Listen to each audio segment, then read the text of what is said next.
Okay, that's cool. I'm just here for the Archon quest, bro.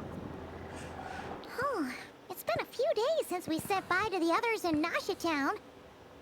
Still no news about Rarer, though. Where could he have slunk off to? If only he was gone for good. But with all the trouble he stirred up before, there's no way we've seen the last of him. Hello! You must be the traveler in Paimon? Mr. Flynn's has been looking for you. Unfortunately, there's been a serious wild hunt attack over at the quarry. He thinks it's time to regroup and figure out a plan. The wild hunt? Oh, uh-oh. We better get over there, right away! Come on, let's go!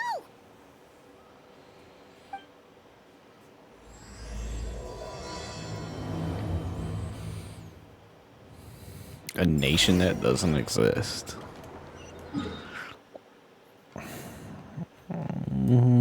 I guess I'll walk. Let's go meet up with good Sir Flynn's. Good Sir Flynn's the 7th.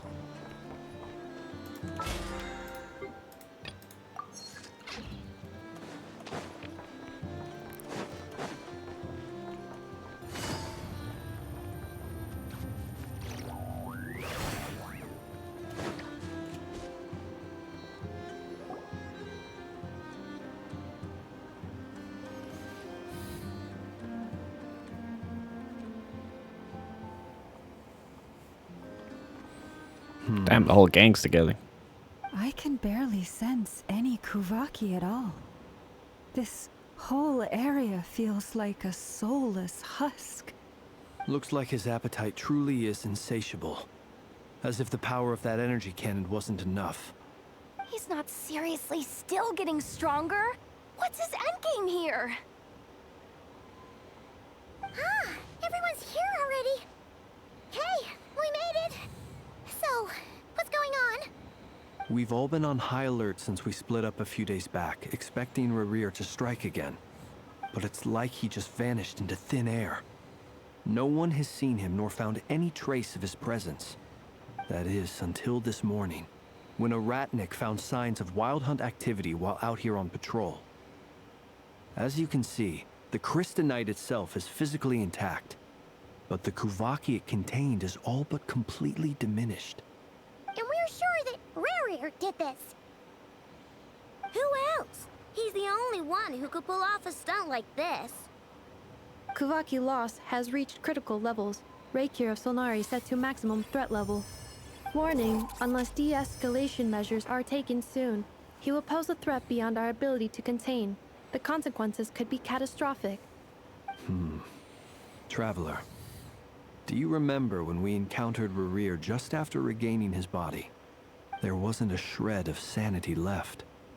Nothing but madness and rage. I remember it well. He was already extremely dangerous even and hot. Yeah, didn't he shout out a bunch of names? Then he started raving about how nothing in this world mattered to him. Oh, Paimon gets chills just thinking about it. Oh, but the thought that he's still out there, lurking somewhere in not Krai, waiting for his chance to strike? Oh, even chillier. Last time we fought, we were already at a disadvantage. If he has such overwhelming strength, why would he suddenly go into hiding? Yeah, if I were him and I wanted more Kuvaki, I'd just take it by force. No point staying in the shadows. Unless something went wrong. His whole resurrection thing didn't exactly go smoothly. The other thing is, how does someone who's completely lost their mind still have the wherewithal to cover their tracks so perfectly? Beats me. According to certain medical studies, insanity does not always entail a complete loss of rationality. It may be that he is simply living in a world of his own. That actually sounds about right. He was ranting away to himself the whole time, like he had zero interest in talking to us. There are many unanswered questions here. He could be right under our noses, and we'd still be in the dark. Besides his name and title, we know little about him. Certainly nothing about his past, Or what he might be hoping to achieve. Exactly. And we wouldn't even know where to begin looking. Even Boss hadn't heard of the Rahir of Solnari before all this. I'd be willing to bet that even if we gathered together every scrap of intel in Krai, we still wouldn't find more than, like, 3 useful facts about him. So, if we do nothing, he'll just keep getting stronger. And if we want to investigate him, we have no idea where to look. Last time we had Marionette and her big robo-buddy to help us, and we still barely held our ground. If we had to face him alone... Oh, Paimon's head hurts just thinking about it. What are we supposed to do against a threat this big? Well, I do have a little hunch about his next move. Given that he attacked the quarry, I'd say it's likely he'll target other places rich in Kuvaki. Somewhere like the Eye of Krai, or the Pillar of Embla. One thing's for sure. If we just sit back and let him keep absorbing Kuvaki, we really won't stand a chance against him. A perfectly reasonable hypothesis. However, it is worth noting that these 2 locations are quite far apart. To investigate them both, we'll need to split up. I agree, we should split up. Right now, Rarir's goal seems to be gathering Kuvaki, not fighting us directly. Once we're done, let's regroup on Hisi Island. Wait, why Hisi Island? If I recall correctly, your largest goddess statue was carved from Kuvaki-rich ore, was it not? That's right. Yes, it could well be a potential target of his. I should head back and start evacuating the pilgrims.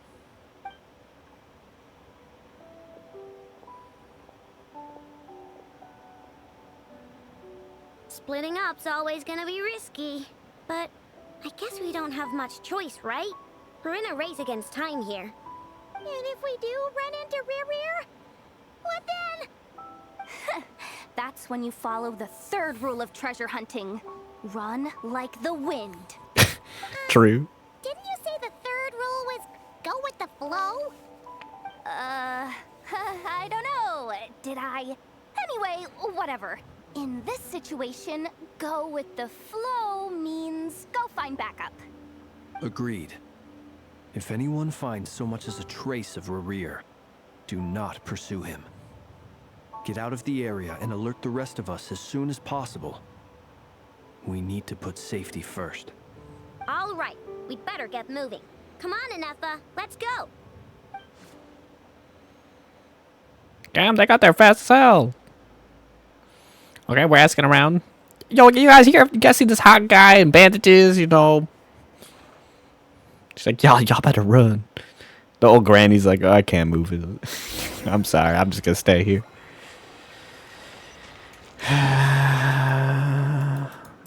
Okay, good thing I didn't walk. I was gonna walk all that way.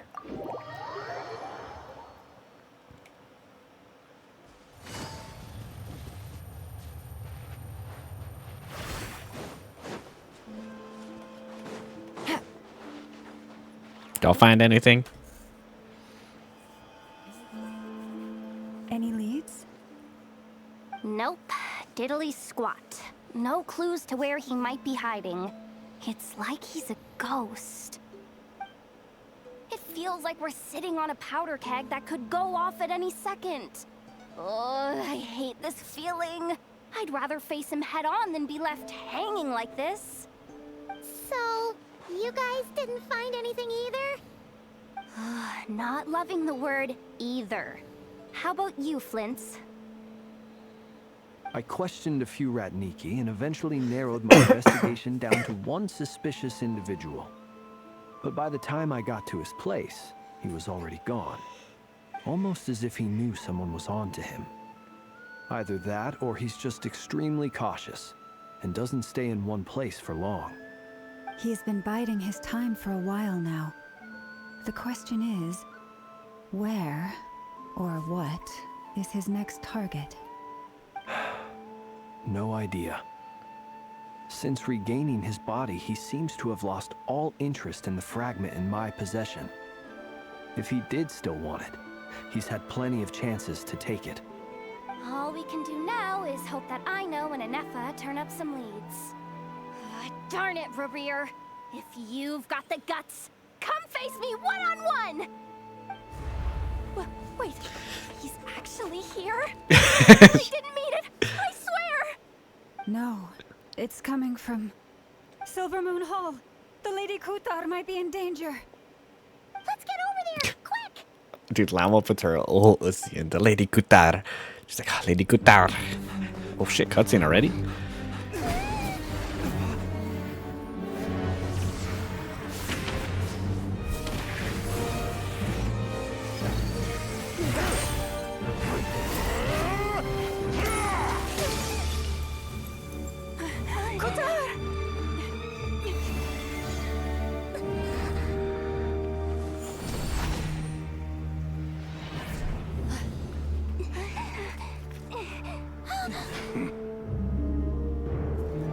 Why is he attacking the damsel elect? What's going on? No time for questions.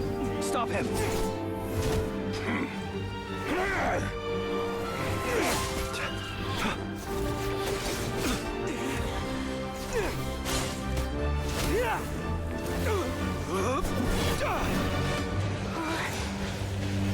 This is insane. Yehuda, get Kutar out of here! On it.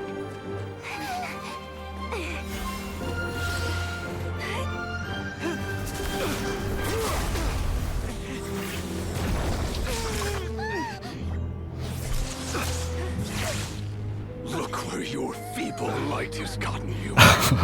Now you shall plunge into darkness.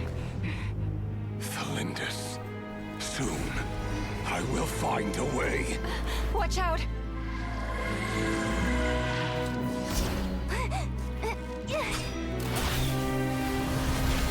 Yo, Yoda.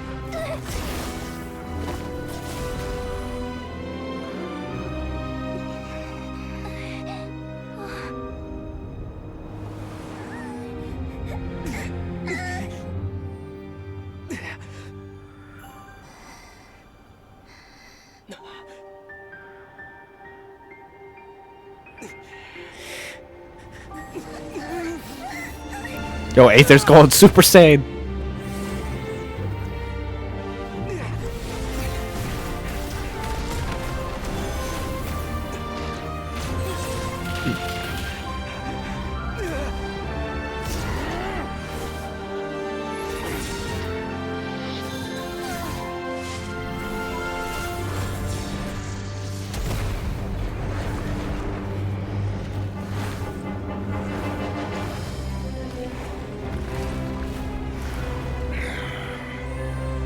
Find them. Even if it means turning this place to ashes. God damn, dude. We just started.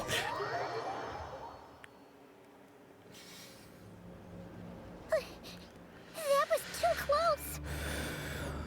We barely made it out of there alive. What's that guy's deal? How'd he get so crazy strong? He's one of the 5 sinners and probably wasn't. And that probably wasn't his full strength. He's a threat to this entire nation. I doubt his strength could even be measured by conventional standards. I have a question. When me and Anefa showed up, we saw him chasing after this lady like he wanted her dead. What was that all about? We weren't there for the whole thing either. They were already duking it out by the time we arrived. Yeah, we didn't see how it all started. It all escalated so quickly, we had no choice but to step in. Kutar, can you shed any light on the situation? Kutar. Cross-checking database. I see. So you're the one that the Frost Moon Scions refer to as the Moon Goddess? Wait, she's the moon goddess? Oh, no wonder she looks just like all those statues. There are many reasons why people might worship the moon, and just as many why they might despise it. I've never met that person before, but there was no mistaking his deep-seated hostility towards me. Why he holds me in such contempt, I cannot say. But since he hunts the power of the moon, It's no surprise that I am a target. Kutar. There are many potential motives. For instance, you help the traveler escape his grasp. This could be his way of taking revenge. It is also possible that he covets the Kuvaki inside you and seeks to take it for his own. The list goes on. But right now, devising a counter strategy should be our #1 priority. The likelihood of this location being discovered is close to 100%. A counter strategy? We don't stand a chance against an enemy like this. Surely our only option is to run. He's not gonna chase us to the end of the world, right? So as long as we can sneak out of Krai undetected. No, I can't say that. Come on, Yehoda. This is serious stuff. You can't suggest we all just chicken out. Running is our only option. Huh? You seem surprised. But what other choice do we have? We are facing an enemy we cannot possibly defeat in battle. Well, I mean, yeah, but still. It's not too late. I can distract him, so you have plenty of time to make your escape. Wait, what? You're gonna act as bait? Doesn't that make sense? I'm the one he's after. There's no need for you to risk your necks on my behalf. A coyote doesn't stop for bypassers while it's howling at the moon. What is it, Lama? The Frost Moon Scions have already grown accustomed to life without their goddess. My presence here is no longer essential, and this is not my home, so you needn't ask me to stay. We can't just roll over and let him get away with this. That's not our style. Yeah, we can't just call it quits after everything we've been through together. Besides, she'd pretty much saved my life back there. If I just ditched her now, I'd never forgive myself. Yeah, I know, Yehoda. She's We cute can't too. overlook that you have saved our lives multiple times now. To talk of returning the favor would be a little crass for my liking. But suffice to say that we are friends, and friends look out for one another. And friends Where's don't your lie. objective remains unclear. Even if we were to sacrifice Miss Kutar, there's no guarantee he would stop.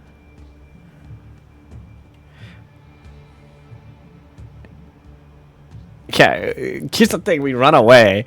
He ends up killing Columbina, gets her power. Now he's even more powerful, and we have no chance of fighting him in wherever we fucking go. Like, But Kutar, I know why you left the Frost Moon Scions so long ago. It was because people started treating prayer as a form of trade. They would make self-centered wishes, force you to accept meaningless offerings in return, and then expect you to perform miracles for them, as if that were their entitlement. If it were me, I might have walked away too. But I believe that time can change everything, and that sometimes it takes losing something precious to appreciate its true worth. After much reflection, I've realized that this was never about whether the Frost Moon Scions need you. Any relationship based on need is purely transactional. What I truly hope is that you'll choose to stay, not out of obligation, but as part of our family. You were born here, and now you've returned. Who knows?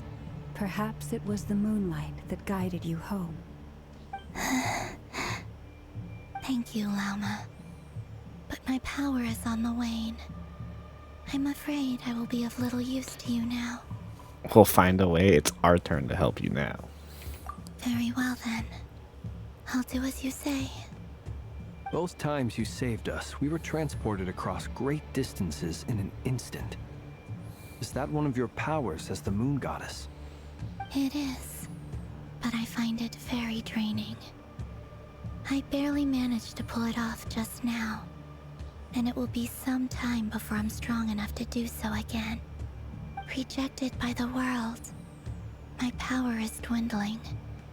Like a lake, cut off from its source, slowly shrinking away.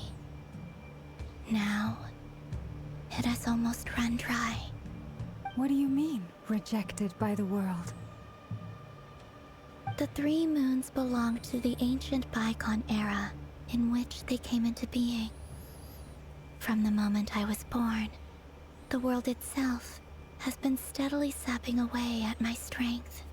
That's why we need the moon marrow to borrow the eternal moon's power.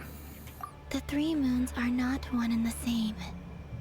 As the goddess of the frost moon, I cannot wield the powers of the other 2. Yet moonlight has a way of blending together. Each can reflect the other's glow. So when our fingers touched, I was able to restore my strength by drawing Kuvaki from the eternal moon's marrow. But this method of recovery is painfully slow. If only we could find the... It's the Wild Hunt! Even faster than we expected. We'll have to See how those wild hunt creatures are running away from us.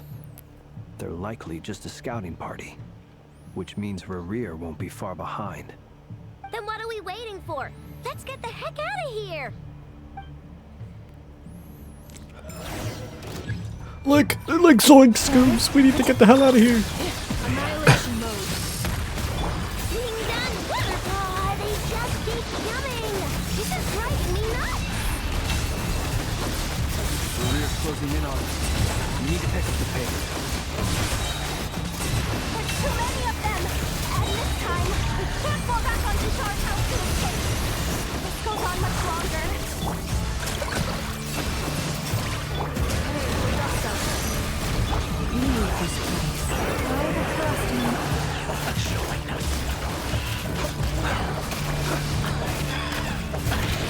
Observe. To dust. Close your eyes. Night falls. Annihilation mode. The night coming. Be silent. Close your eyes. Feel the dark. Observe. Close your eyes. Feel the dark. Defensive mode engaged. Preparing for Dusta. They'll never sleep fast. Be silent. Close your eyes.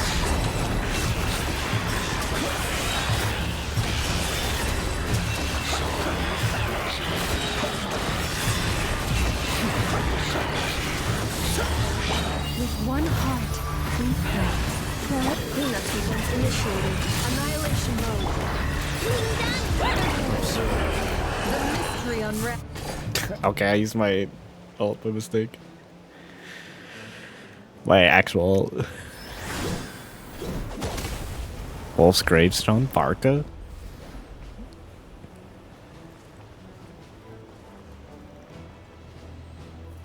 There he is.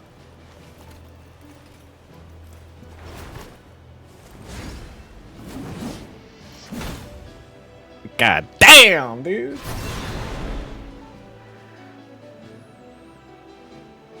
What's the matter? Bit off more than you could chew? God damn. He looks like so out of place because he looks so good. Uncle Varka! You're back from Amspartnir? Whoa! You're Barca? Grand Master of the Knights of Favonius? Dude, he looks so We good. can Holy save the shit. intros for later. Right now, let's get you all out of this hellhole. Follow me. I know somewhere you'll be safe. Oh, is that where I think it is? That's the one. Come on, move! There's no time to waste. Yeah, I'm like a dog for Varka. Arf, arf.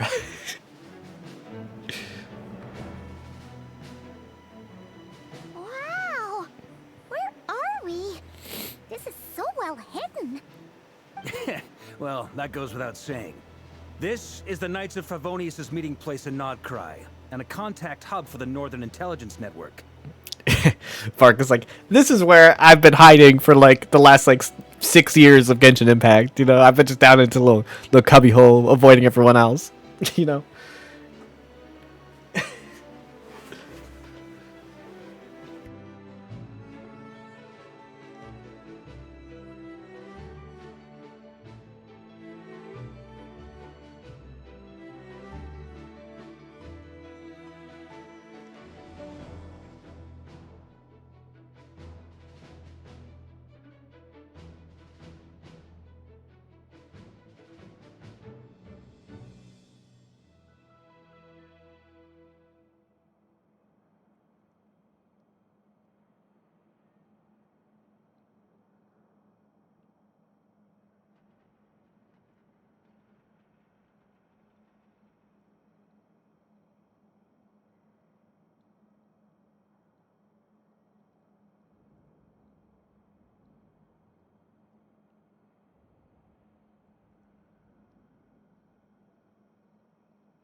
Okay, I'm back.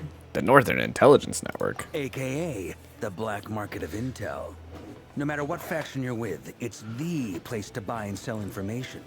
Their headquarters are in Krai, but they've got contacts in every nation. As an expeditionary force on foreign soil, working with them has offered us the most effective way of getting our hands on reliable local intel. Dude, his boots are so slutty. Look how big. It's secure. Anyway, where were we? Folks from Krai should be pretty familiar with me by now. But I believe this is the first time we've met. Allow me to introduce myself. I am Varka, Knight of Boreas, and Grand Master of the Knights of Favonius. We've heard all about you. This meeting's been a long time coming. You look way younger than Paimon expected. But you definitely have that Grand Master vibe. Well, I'm no spring chicken. Just not showing my age I think Paimon's all flirty with him. He's all good and all giggly. Rushed back from Amsfartnir without a wink of sleep, only to get right into another fight with that freshly revived maniac. Another? You mean you fought him before? Yep. He wasn't nearly as strong back then, but he was still a formidable foe. I brought some of the knights along to give him a little surprise, but he saw us coming from a mile off. My squad took heavy injuries, and I barely made it out alive myself. We knew it might have been our last chance, so we staked everything on it. But still, it wasn't enough to stop him. I tried tracking him down afterwards, but he didn't leave a trace. Even in his unhinged mental state, he's as cautious as any trained operative. So, I decided to come find you. And as luck would have it, turned up to find you being ambushed by the Wild Hunt. The rest, you already know. Is that why he's been frantically absorbing Kuvaki these past few days? Because he sees you as a threat? Maybe I'm part of the equation, but even if I weren't, I'm sure he'd still be gathering power. He's clearly working up towards something. Note to self, Uncle Varka's strength rating officially upgraded. Guess it's my turn to ask questions now. So, what exactly has been happening in Krai? Why is the Wild Hunt returned in humanoid form? And why is it after you? That's a long story, but I'll try to make it quick. Heino brings Varka up to speed about what happened before. Wow, I had no idea so much had happened. Sounds like you guys have really been through it. So, the Kutar is actually a Fatui Harbinger. And all this Wild Hunt activity in Krai is the work of the Raker of Solnari, one of the 5 sinners. That's a lot to take in. Need some time to wrap my head around it all. I'm truly sorry, Mr. Varka. You stood with us against the Wild Hunt, and did everything you could to stop it from escalating into a full-blown catastrophe. And then, the one time you're away, it all comes to a head and all your hard work gets undone. You've got nothing to apologize for, Miss Moonchanter. You can plan 100 steps ahead and still slip up. That's just life. No one knows what tomorrow holds. You can't predict which way the wind will blow next. And, to be perfectly honest, I can't say I'm surprised. For all the times we've defeated the Wild Hunt in the past, we've never been able to completely wipe it out. Turns out, we were just delaying the inevitable. But now that a new variable has come into play, fate may well take a different course. A new variable? You mean us? Who else? And in a strange way, I think his resurgence might not be an entirely bad thing. The Wild Hunt is like an unrelenting force of nature, but Rerir is an individual with an agenda. He's gotta have a weak spot somewhere. That said, while Aino was explaining everything just now, some of the points that Mr. Flint's added caught my attention. You mean about our mystery ally? That's right. From what you've said, not only did they lead you straight to some key files, they also shielded Hisi Island from a lethal Kuvaki blast. I don't know who or what could pull something like that off. Heck, even Miss Columbina doesn't have a clue. I hadn't heard the story about those files. Would you mind repeating their titles for me? Wild Hunt Phenomena Log, a Krai and Ratnik's Field Journal, and Kuvaki Survey Log. Oh. No. Still doesn't ring a bell. Another dead end. Guess all we can do now is hope that our mystery ally keeps showing up when we most need them. Still, it's safest to assume they won't be intervening again. From here on out, we'll have to resolve this crisis by ourselves. Your intel also explains something else I've been wondering about. The reason I led my team to Amsfarnir was because we'd had reports about a possible source of the Wild Hunt showing up there. But once we looked into it, it turned out to be a red herring. I don't know who was behind it, but clearly, it served its purpose. I doubt it's by chance that he happened to make his comeback while my attention was diverted. And from everything you told me, it sounds like his scheming began well before his return. So maybe luring me away was all a part of his plan. But is it even possible that he orchestrated all of this by himself? The Moon Maiden and the Raker of Solnari, not Krai of all places. The way everything is unfolding, it can't be a coincidence. So, what do we do now? Got any ideas? Right now, we've got at least 3 things to consider. Let's go through them one by one. First, we need to figure out how to take down Rerir. If we can't beat him in a straight-up fight, the rest won't even matter. To my knowledge, the bulk of Krai's fighting force is already gathered here. But even with everyone united, we're still no match for Rerir in his current state, let alone with his power still growing. What if there was a way to tap into a new power of our own? How so? Have you thought of something, Columbina? 3 moons once watched over this world. The Eternal Moon was the largest. The Frost Moon was the brightest. And the Iridescent Moon was the most mysterious. They say that back then, the 3 moon goddesses wielded immense power. Enough to shape the workings of the world itself. I now bear the Frost Moon's power, and the Eternal Moon's marrow resides within the Traveler. Hold on. Are you suggesting? The Iridescent Moon, the last piece in the puzzle. That's right. If we can find the Iridescent Moon's marrow, I will be able to regain my strength much more quickly. The 3 moons are said to stir the tides and illuminate all things. Perhaps they hold further secrets beyond our understanding. According to my analysis, this solution is feasible. However, it is subject to one major condition. How do we locate the Iridescent Moon's marrow? I know a way, but we will need to visit the Fatui's Experimental Design Bureau. The Experimental Design Bureau? Are you saying we need to involve Marionette? Yes. I must speak with Sandrone. It's a long way from here to the Experimental Design Bureau. There's a high chance you'll be spotted. You shouldn't go alone. I'll go with you, kitten. And that's settled. Next up, our second priority.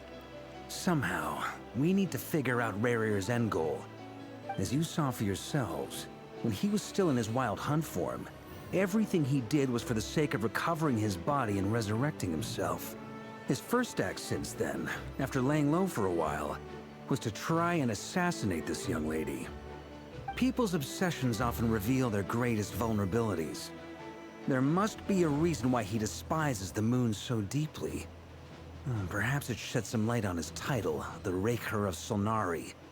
The Wild Hunt has plagued Krai for centuries now. If we want to stop it for good, we have to get to the root cause of what's driving it. It's true. We still know very little about him. If Kuthar hadn't given us that lead, we wouldn't even know his name. But where would we even start? I doubt even the Intel Queen of Krai has a clue, and she has info coming out of her ears. Oh?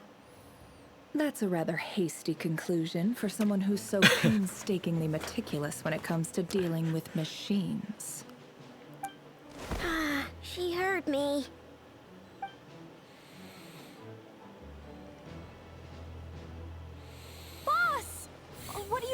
here? I'm now asking myself the same question. I received a letter from a humble knight of Favonius, requesting a meeting to discuss a major business deal. But it looks like this humble knight had something else in mind. Details, details. Miss Neffer, the important thing is that you've arrived at the perfect time. Since his failed ambush, I've been racking my brains trying to come up with a plan to fight Rarier. Given the severity of the situation, I think it's fair to say that our only chance lies in uniting as one. And I'm talking all the factions in Krai. We can't do this without the Curatorium, but I knew it'd be a tough job to win you over. So, I took the liberty of reaching out for a little chat. Wait a sec. How did you even hear about this place, Neffer? What doesn't she know? You say this is meant to be the Knights of Favonius' meeting spot? And a contact hub for the Northern Intelligence Network? And isn't it supposed to be super hidden? You really think he could have gotten settled in Krai without my help?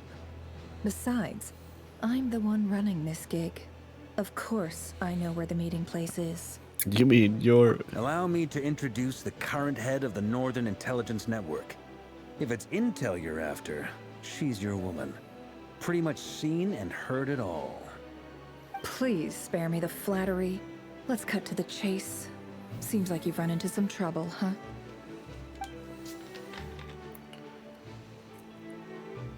Well, this certainly qualifies as an unforeseen crisis. On behalf of the Curatorium of Secrets, I wish you all the best of luck. So you're just going to sit this one out? Why should I get involved? What could possibly be in it for me? What if we told you we can't do this without you? She's like, what if I told you we need you? Then I'd say, you'd better make it worth my while. I don't work for free. I can't put a price on something like this. It's just not in my nature. But then again, you and I have always been polar opposites in this regard. So I can't exactly say I didn't see this coming. If you insist on compensation, I will pay you. Consider this a formal commission. Sound fair? You just don't give up, do you? Too bad. I know you well enough to know you can't afford my prices. The riskier the job, the more it'll cost. And a Moonchanter's stipend isn't exactly generous. Unless you're planning to start passing the donation box around among the faithful. Boss, just a thought. If they come up short, maybe you can take the difference. Oh, in you're my going next up. few paychecks. Things got really dangerous during the fight with Rarier. If this girl hadn't saved me, I'd be ley line fodder by now. I'd be gone for good, boss. If there's any way we can make this work, I'd really like to help her. Please, I'm begging you. This is why I'm always telling you never accept favors. They are the hardest debts to repay. You have to be careful who you get involved with, or you invite all kinds of misfortune. Very well, Yehoda, I will help. But just this once. Don't count on this happening again. Flynn's, that fragment that Rarier was after, do you still have it on you? Of course. Let me borrow it. I need it to follow up on some leads. Wait, you actually have some leads? Of course he does. Shh. This is top secret information. I get it. We all have things we'd rather keep to ourselves. Plus, I know we can count on you, so we'll leave the intel gathering in your hands. And that brings me to the third and final item. We need to find a way to distract him. We need time to make our move, so someone will have to stall him. I'm in for this part, no matter what. Anyone coming with? Count me in too. Come off it, you two. Quit playing heroes. I'm way ahead of you here. And Neffa did a scan of the Moon Goddess's Kuvaki signature, and we're gonna use it to make some decoys over at the Kramkake craft shop. Anyone who's in, follow me. Once they're ready, we'll deploy the decoys across Krai. So as long as the rest of you keep moving, he won't catch on to your scent and won't be able to track you down. I like it. Genius idea. No biggie. All right then, we'll split into 3 teams. Once your team has finished their mission, return here and wait for the others. Dismissed!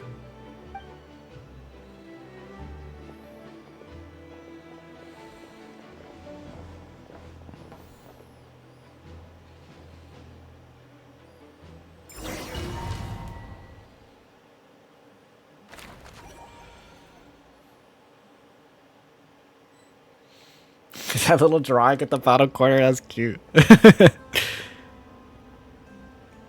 Lady Damselette. Wait. And you two?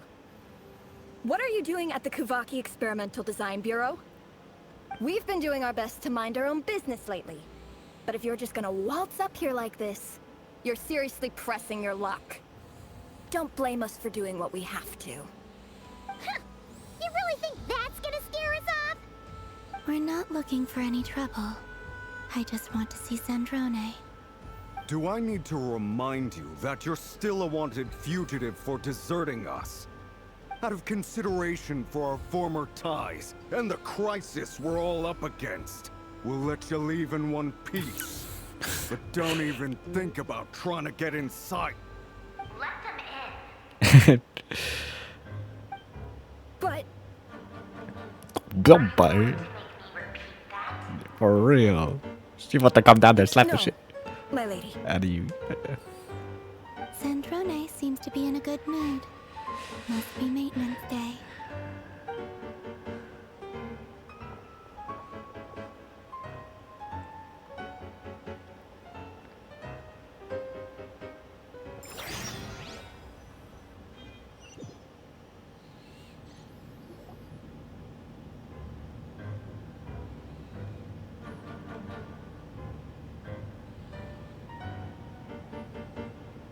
So tell me, to what do I owe the honor this time?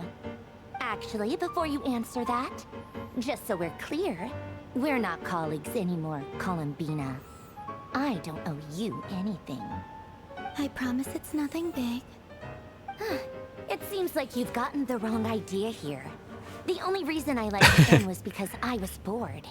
It seemed like a way to kill some time and satisfy my own curiosity. Whatever miscalculations I may or may not have made in the past, I haven't lost the plot enough to even consider sticking my neck out for your sakes. I'd like to speak with Arlecchino. What? Huh? You mean the knave? I'd like to speak with Arlecchino. Is she in Nod Krai? No, she's not. Once the work on this facility was completed, she went back with the Rooster and Regrator. The only ones in Nod Krai are me and... what is it you need to speak to her about anyway? Rerir is hunting me. If I'm going to face him, I must first retrieve the lost moon.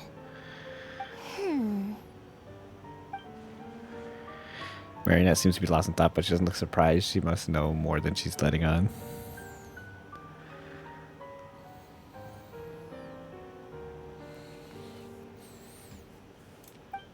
I don't understand what Arlecchino has to do with the iridescent moon marrow, but at this point, I have no choice but to go along with Is Columbina's that a one. no then? We're only doing this to stop River. He's our common enemy. As if I need reminding. I was this close to settling things with him before someone decided to whisk me away to their weird little garden. Have you held any tea parties lately? Tea parties? Yeah, obviously. You don't seriously think we'd pack it all in just because you aren't here. If anything, they've been more eventful than ever. Just me, Arlecchino, and a bunch of insolent, insensitive guests who won't stop asking where you've gone. Oh, they've been a real joy. I bet you served them the worst tea you have. Just like you used to do to me when I upset you. Who cares about how good the tea is when there's no one around to drink it? I keep losing people. First Rosaline, now you. I'm running out of people who can make me laugh. Honestly, what could be more ridiculous than a multi-centenarian goddess who's only ever had the plain herbal tea she received as offerings? You'd always brew a different type of tea for me each time. Was it really just to see how I'd react?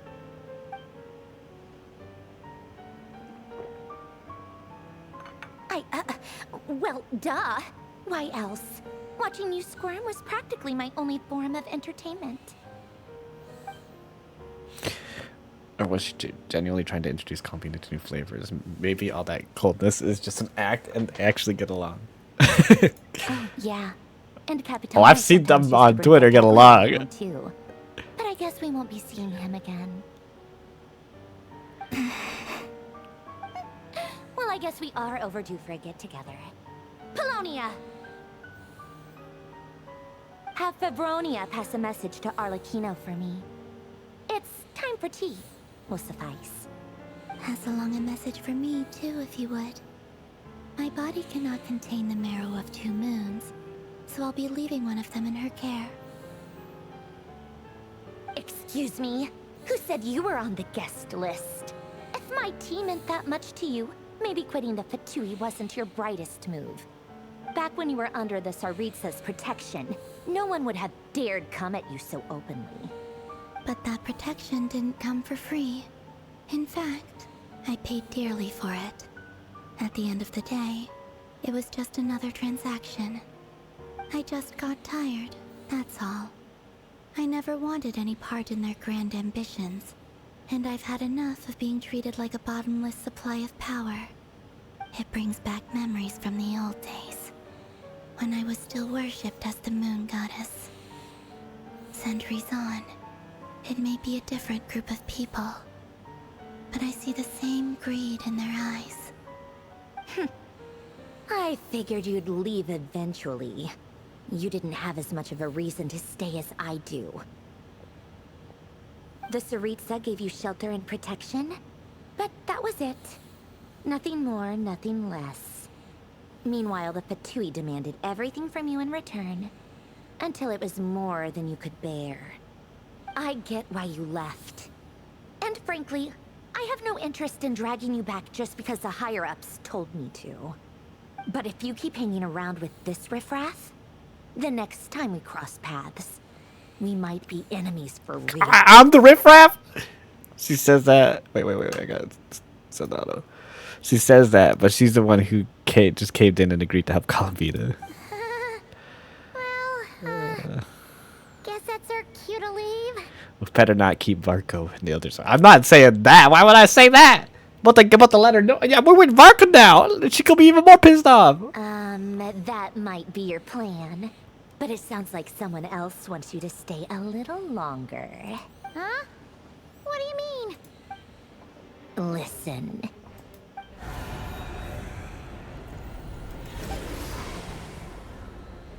My lady, it's the Wild Hunt. A horde of monsters is headed straight for the facility. Another uninvited guest trying to crash my tea party. Clear the area. I'll handle this. Polonia? Twist that dick! Wait, what? You want us to leave you here by yourself? Huh. You'll be lucky to make it out of this alive. You really think you can afford to worry about me? Go on, get out of here. You may have stopped Polonia from crushing him last time, but I've made sure that won't happen again. The entire Experimental Design Bureau is rigged for war. Stay and watch if you want, but it'll be at your own risk. You're not flagged as friendlies in the weapons system. Just be careful. Don't tell me what to do! Look, if you're leaving, make it quick. Or you'll just get in my way. There's a secret passage on the 2nd floor. It'll take you right to the plains out back. Stare all you want, Columbina. You're not getting another invitation to my tea party. I know. But thank you anyway, Sandrone. This is exactly why you shouldn't hang around with those people. All their melodrama and sentimental nonsense is rubbing off on you.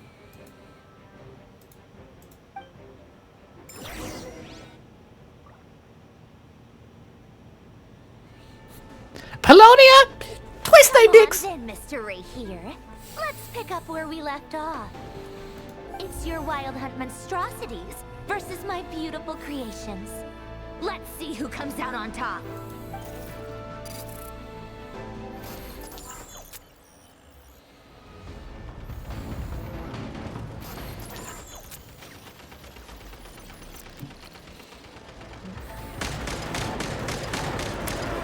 I'm playing first person shooter now.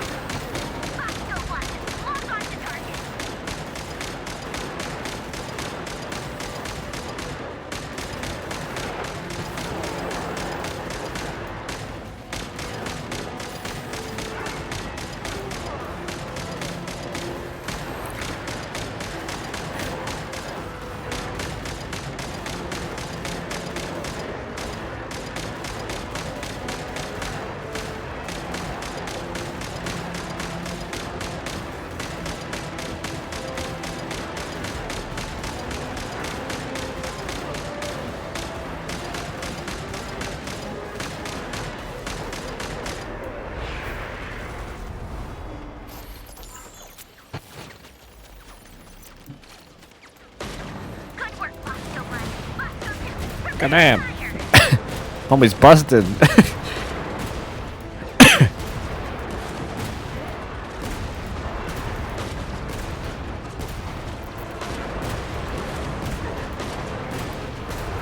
I thought this was going to be an event. Not part of the Archon quest.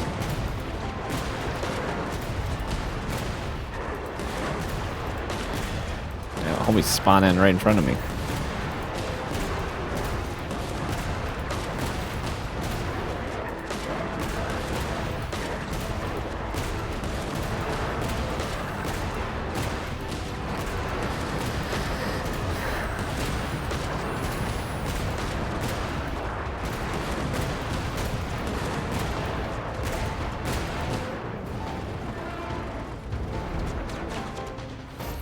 Oh shit, we get the high ground.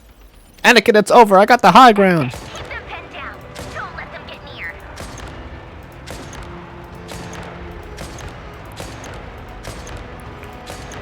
And no one can hide from my sights. Full Widowmaker in this bitch.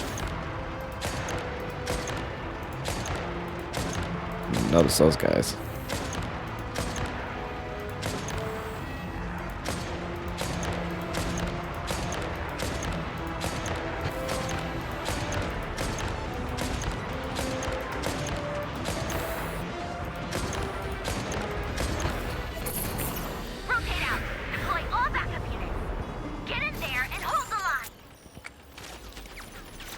Oh. Rotisserie chicken.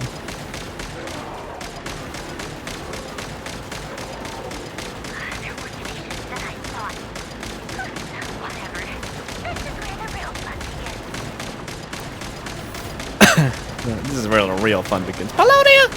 Twist they dick! I can't even reach that guy.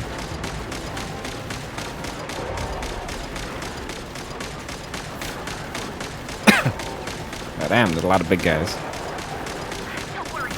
Once this is over, I'll put you all back together again. I promise.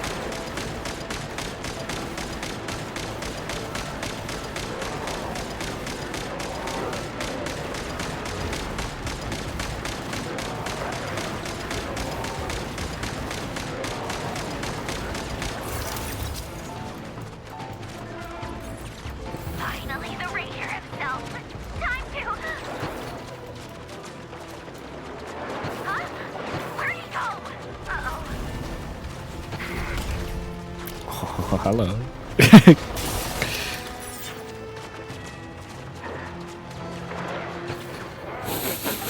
I'm sniffing his feet. I'm so down bad for this man.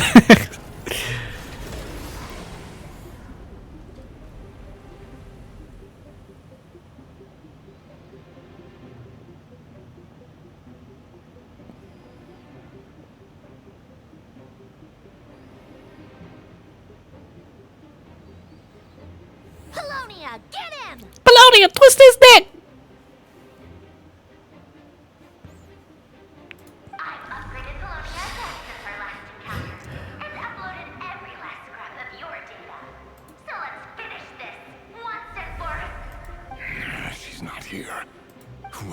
she go? Hey! Over here, you big... Cursed moon. Go. Keep searching. She cannot have gotten far.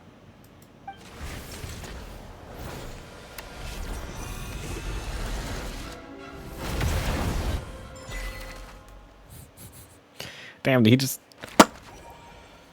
He's like, bitch, please. Who the hell do you think you is?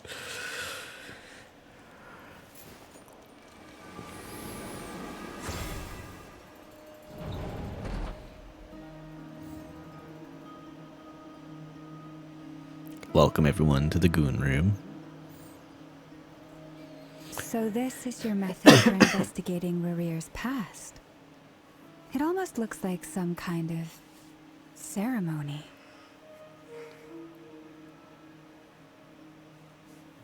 Oh, I forgot I wasn't on auto. Good deduction. But it's quite a different affair from what you're used to with the Frost Moon Scions. Whoa! First time I've ever been in here. Boss always said it was off limits, so I pictured some kind of creepy dungeon. But it's actually kinda nice.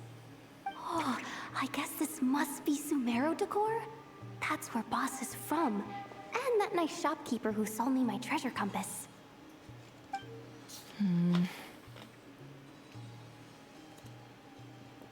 I'm not sure exactly what you've got planned, but it looks like you're all set. When do we begin? Whenever we wish. But for some reason, I've got a feeling this isn't going to end well. I've never faced Rarir myself, but from what you've told me, his power is beyond anything I could imagine. I, on the other hand, am just an ordinary businesswoman. Our paths should never have crossed, yet here I am, forced to make an enemy of him. If you ask me, you're about as far from ordinary as it gets. So what are you saying? You're getting cold feet?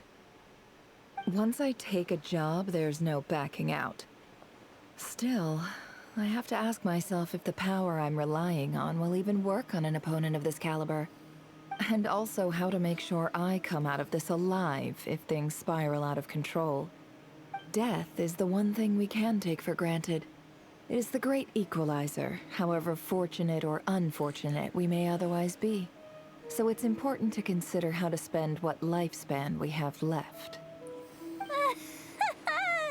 Come on, boss. Lighten up. Quit talking about death.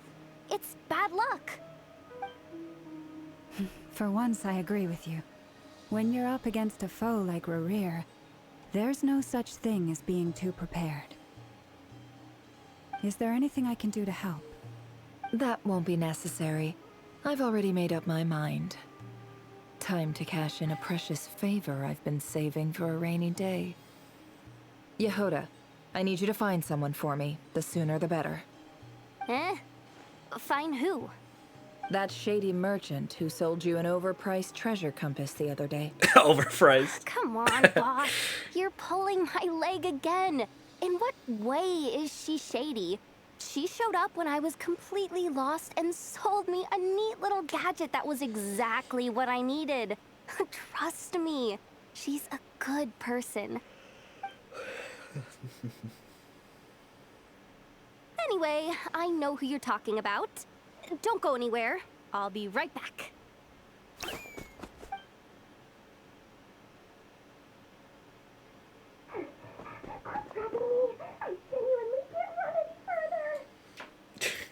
Dory. Hey, aren't you? What is it? What's the big rush? You dragged me out of a dream where I was literally swimming in Mora.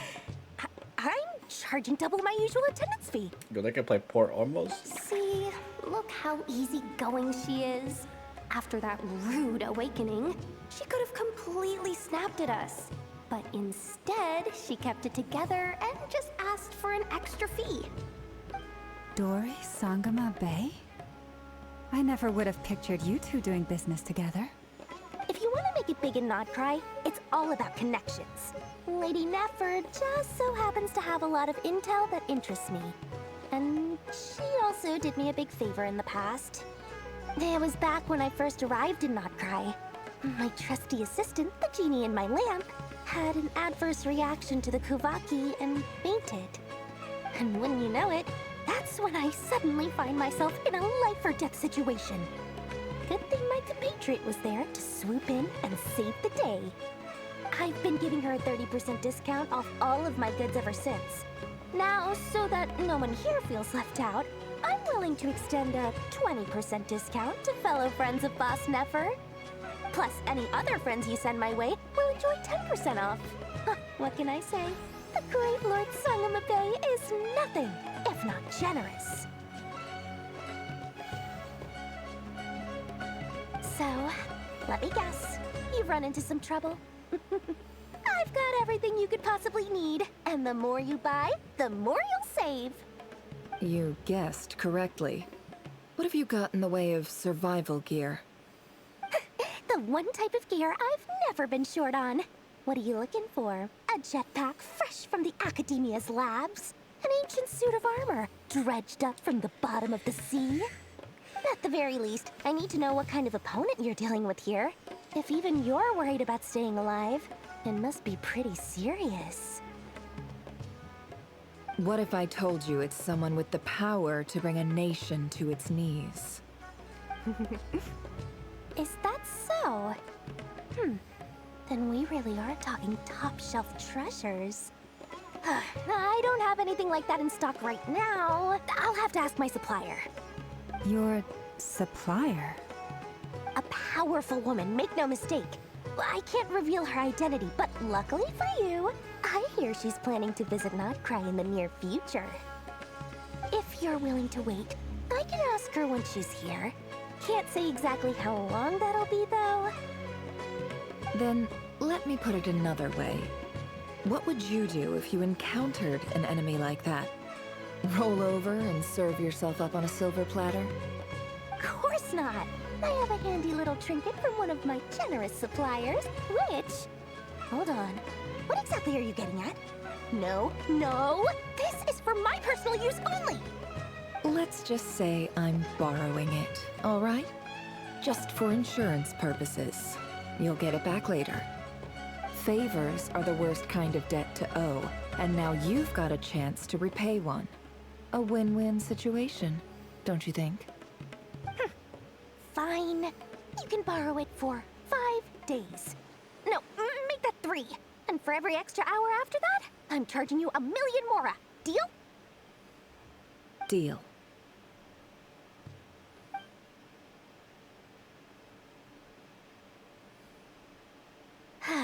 What a way to start the day. Now, was there anything else you wanted? Or can I go back to bed now?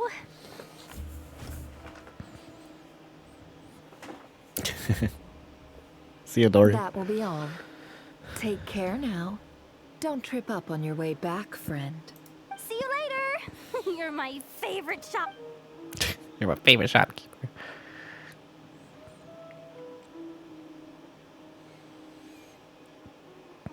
Excellent. Everything is well and truly ready. The ceremony can now begin. After initiating the ceremony, your minds will follow me wherever I go. You will see many strange things in your mind's eye. So remember, don't be frightened, and don't make a sound. Now then, let us peer into the Raker of Solnari's past.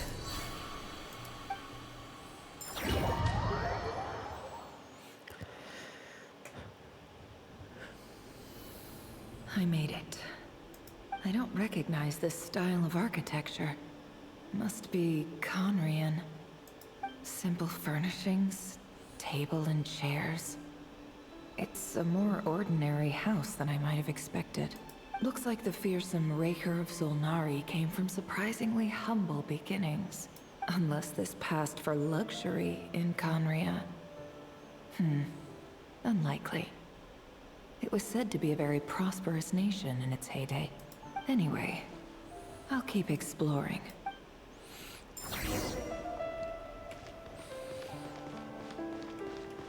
Damn. What's this shit? A few storage boxes. A few storage boxes sit next to the cabinet. Everything is in sight is neatly organized. Whoever lives here seems to be enjoying a pretty comfortable life.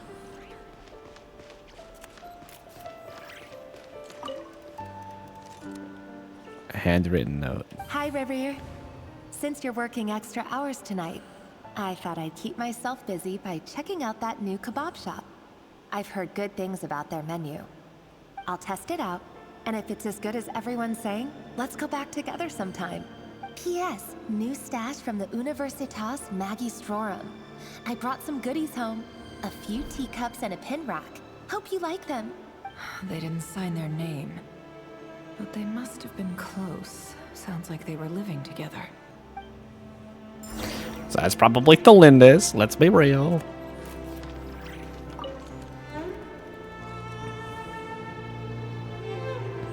I went over to Joseph's for drinks today.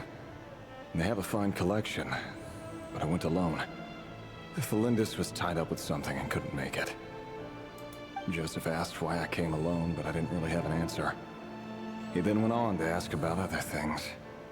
If you ask me, someone who asks that many personal questions is too nosy for their own good.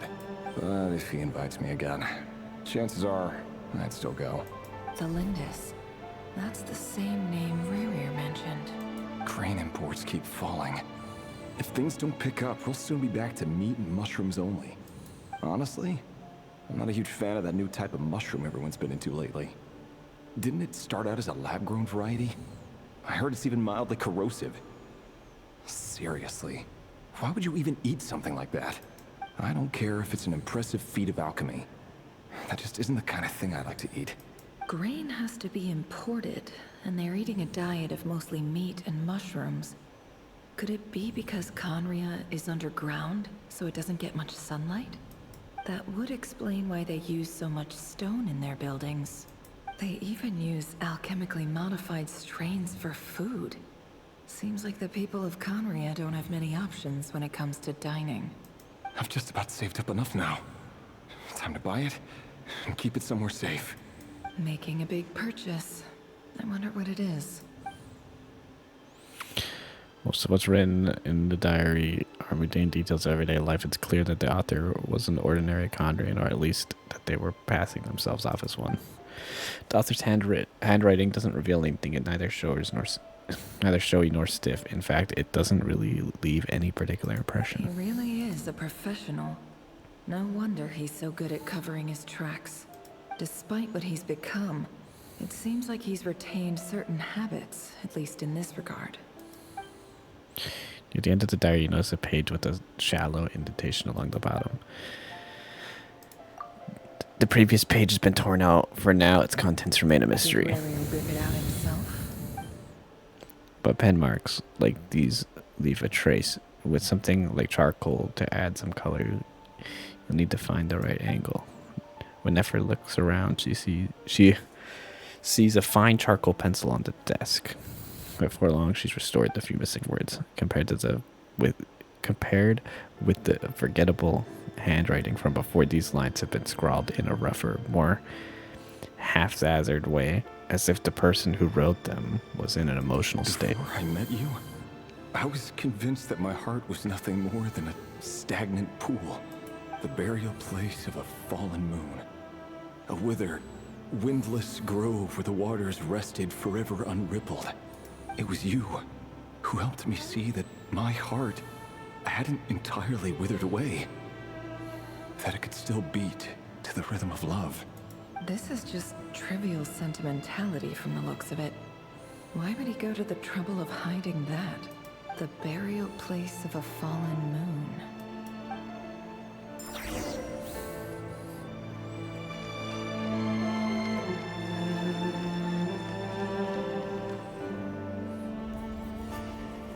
Reverie, over here. Dainslev? Dane! Oh, and, Vedelfin here? What a surprise to see you here, sir. Oh my god. It's young Hello them. there, Rerir. You need not address me so formally outside of court. He doesn't get that much free time, so I invited him over for a drink. Even the court prophet deserves a break every now and then, right? Well, I'm flattered. So, what are we discussing today? Hey, don't look at me. As far as I see it, we don't need an excuse to have a few drinks. Come on, don't give us that. Didn't you say you were about to pop the big question? How's that coming along? Who'd have thought the Great Twilight Sword was an even greater gossip? I just didn't expect you to be the first one to settle down and get married, that's all. Yeah. If you told me that a few years ago, I wouldn't have believed you either. So, are you planning to come clean about your job then? I'm guessing you still haven't told her. Sure, I'll have to tell her at some point. But I'll need to pick the right time and place. To be honest, I have no idea how she'll take it. Come on, stop being such a pessimist. For all you know, she could be thrilled. I bet she'll be much more impressed by your actual job than the one she thinks you're doing now. A member of the King's Guard. Quite the cover story. Does the king himself even know? Of course he does. Anyway, enough about me. How have you been? Me? Same old, same old. Nothing much to... Huh? What's up, Fed? It's nothing. Vadafulnir, Dainslift's elder brother. Renowned throughout the court of Conria as the Visionary, and said to possess a wisdom far beyond the reach of any ordinary man. And yet, despite the gulf between us, he seems to have something to say about me. Does he even know me? Does he see me as a friend of his brother, or just another of the Vinster King's blades? Why did he react so strongly? Was it really to do with what we were talking about? Brown, curly hair and brooding blue eyes. So this is what Rerir looked like back in the day. Perfectly normal. No different from anyone else. As frightening as this monster is in the present, there's something even more unsettling about seeing the human he used to be. This shit gonna make me cry, probably. I already know it. Revir's story's gonna make me cry. I'm a bitch when it comes to emotions.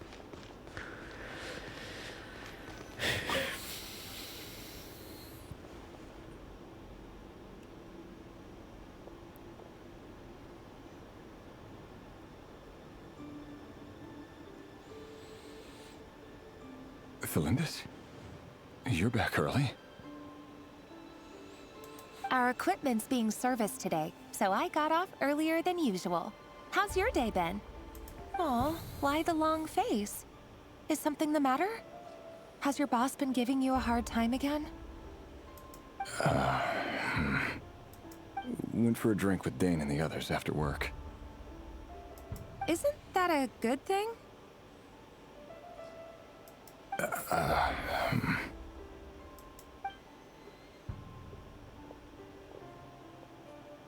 Vedafulnir showed up today, too. You know, Dainslift's older brother. Ah, Mr. Vedafulnir. Yes, I've heard of him. They say that everything he says ends up coming true. He overheard Dainslift mention that I'd recently proposed, and seemed to have an issue with it. But when I asked what it was, he kept it to himself. So, you're worried? You could be such a child sometimes, Revier. We're nobodies. Why would the Visionary be concerned about us? I'm sure someone in his position has much bigger fish to fry. Maybe you're right.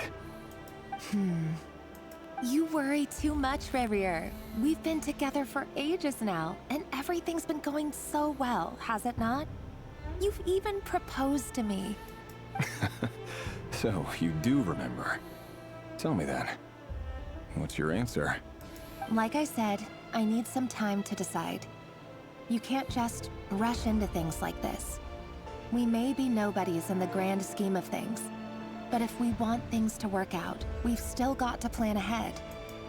All right. Take your time. Just don't keep me waiting forever.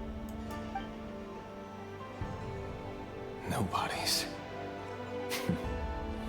Sounds about right. In the eyes of people like Battlefield and Dainsleif, what do we matter?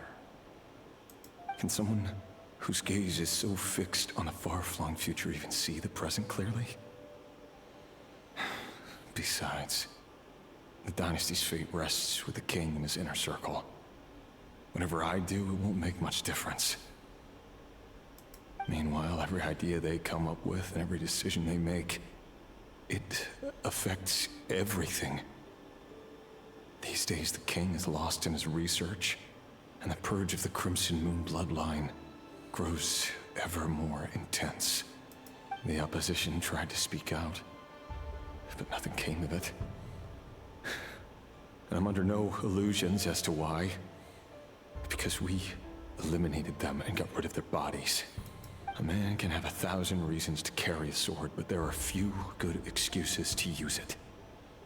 Yet the king has never even considered a gentler approach, and he never will. What becomes of someone who kills on another's behalf? Can he ever find true peace?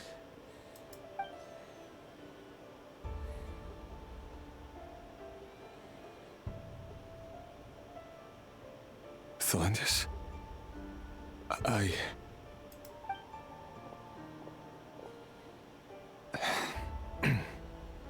It's nothing. You were right. Fate has never smiled upon nobodies like us. But by the same token, it's unlikely to bear a grudge against us either. There's no reason we can't keep living happily together, cherishing the simple joys of each day as they come. See? You just need to stay positive, Revere. I can feel your warmth, your breath. You're right there, right by my side. Just seeing you makes me happy in a way I can't explain.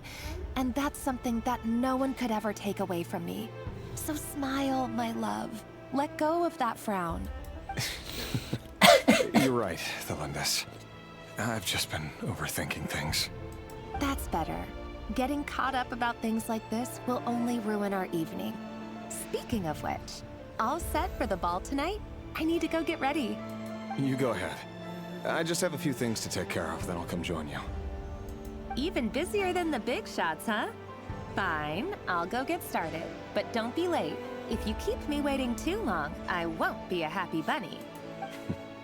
Relax. I'll be there. Seriously, though, you drive a hard bargain. You're really gonna leave my proposal hanging and still expect me to take you to the ball?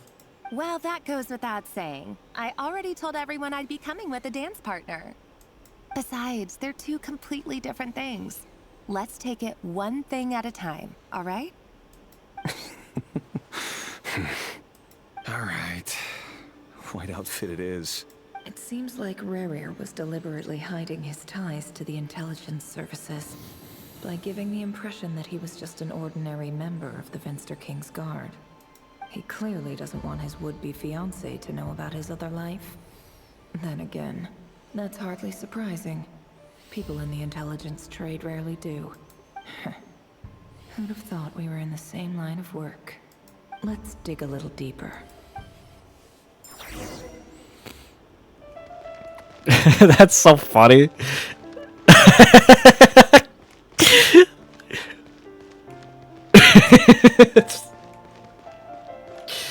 The fucking reflection is so stupid. Can you do an idol here?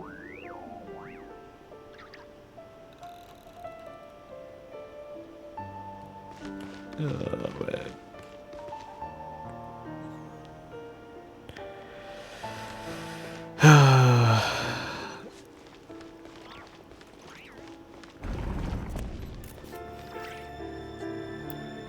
Our last operation was a resounding success, and all thanks to you, Ray here of Solnari. In total, we apprehended 32 dregs of the Crimson Moon, and 67 accomplices. After all these years since the dynasty's fall, so many of them still linger on. Indeed, it cannot be denied. Yet it was destiny that the Crimson Moon should be overcome by the eclipse, and that His Majesty, the all-seeing Vinster King, now guides our nation on the path to prosperity. Khaenri'ah has no further need for a dead moon. But alas, there will always be those who refuse to see the truth, choosing instead to romanticize the past. That's not entirely true. Much about the Crimson Moon era was worthy of remembrance. And that's exactly why they keep trying to see it restored. Many of its secrets remain unsolved to this day. As it happens, that's precisely the field of study my partner is devoted to. You still haven't told her what you really do for a living.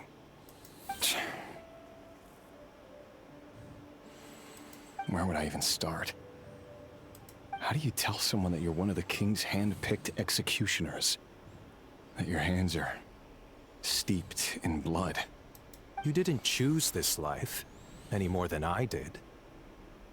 Orphans like us don't get a say. But I'll sure as heck be the one to pay for it. Speaking of which, we need to be more rigorous in the way we identify direct descendants of the Crimson Moon.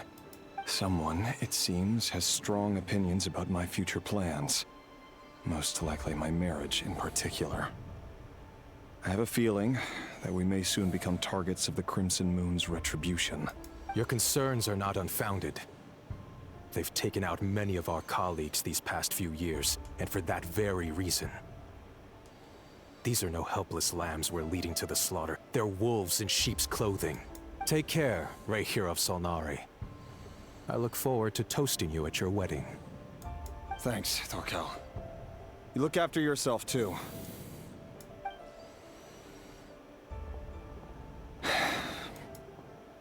Thelindis, I never wanted to keep this from you.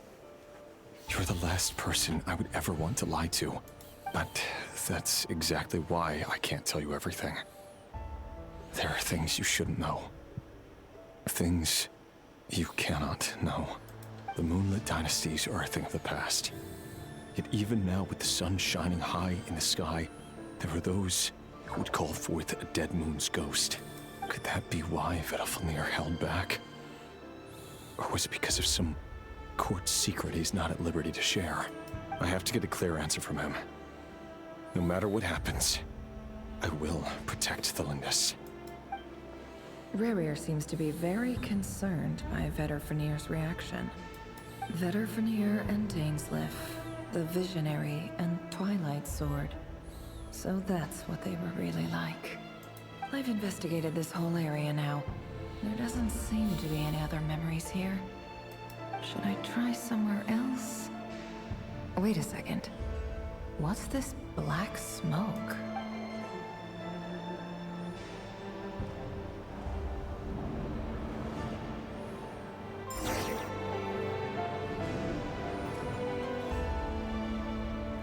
So, he's late after all. Just you wait, Rep. Are you waiting for someone, ma'am? Could I tempt you into buying some flowers? Oh, sure. Pick me out a pretty bunch if you would. Thank you. But I'm afraid none of them are as pretty as you. For someone so young, you sure have a way with words, don't you? I'm only telling the truth. Look me in the eyes. You'll see I'm not lying. You're... May we have a word in private? Who are you? And what do you want? It doesn't matter who I am. Too many of our kind have fallen lately, so I decided to take the risk of reaching out. Not long ago, the Rayhir of Solnari led an assault on one of our strongholds. We suffered many casualties, and many who came to our aid lost their lives as well. Sorry, I don't know why you're telling me this. And I don't want to get involved. Wait, hear me out. This time we finally got a clear look at his face and learned his true identity. His name is Rayhir, and he claims to be one of the King's guards. What did you say? A cruel irony, isn't it? The man you're set to marry leads a double life as a brutal executioner. But surely, you must have caught a whiff of the blood on his hands. Why are you telling me all of this now? Simple. It's because... How strange. Rayhir was nowhere to be seen in that memory. It clearly belonged to Thelindis. Rerir couldn't possibly know what happened if he wasn't even there. Why would her memories appear in his fragment? The ceremony won't last much longer. I think it's time to call it a day.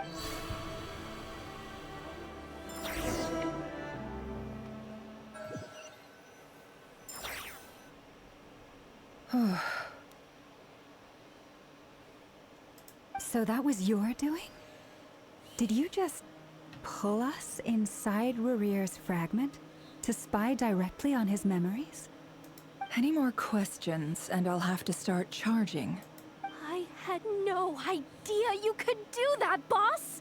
Seriously, that was amazing! We're not worthy. We're not worthy! Real?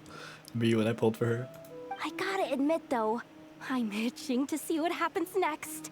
Feels like we barely scratched the surface. I'm just as curious as you are. But the ceremony only allows for limited time inside. That's all we can see for now. Luckily, we managed to learn quite a lot. So far, so good. I just hope the others are doing okay too. Especially the group with the Traveler. Their mission is a risky one. Let's hope it's all going smoothly. If you're worried about them, go see how they're doing. If I know boss, she's gonna need some time to write up all the details and make sure it's all coherent. I'll stay behind to lend a hand, but feel free to head back and meet up with the others.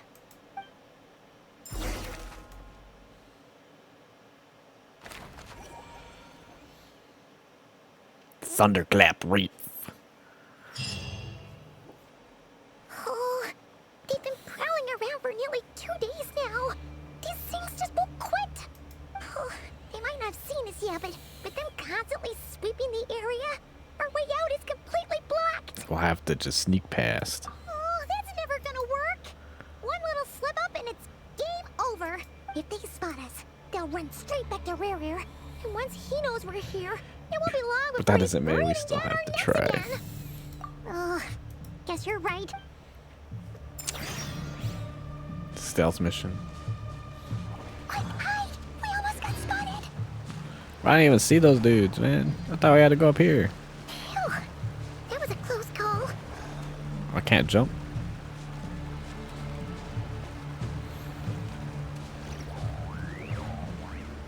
Watch out! It's coming this way. Can I just go this way? Keep going. We're nearly there. This is the final hurdle.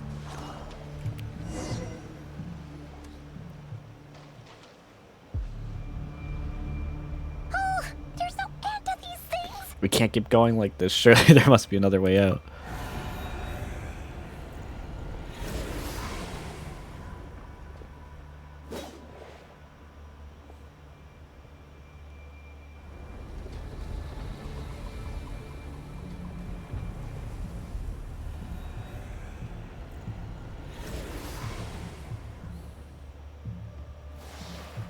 Fire. Fire. Fire? Wait, what's that smell? Oh no, there's a fire! Is this Arlecchino? My goat!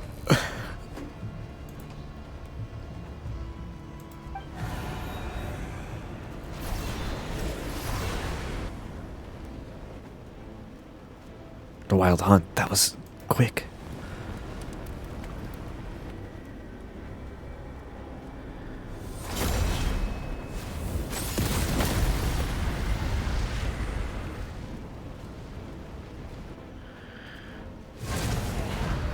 Sandrone was right. You look weak, Columbina. Bam! Father's home. The old you would never have let such lowly creatures bar your way. Word has it that you did something for the Tsaritsa, and that's why you've lost most of your power. Freedom comes at a heavy price, doesn't it? It's Arlecchino! You came! Hello again, Columbina. And greetings, guests of the House of the Hearth. It's been a while, Arlecchino. She's so happy to see all of her old colleagues. Like, even though they might literally be out here to murder her.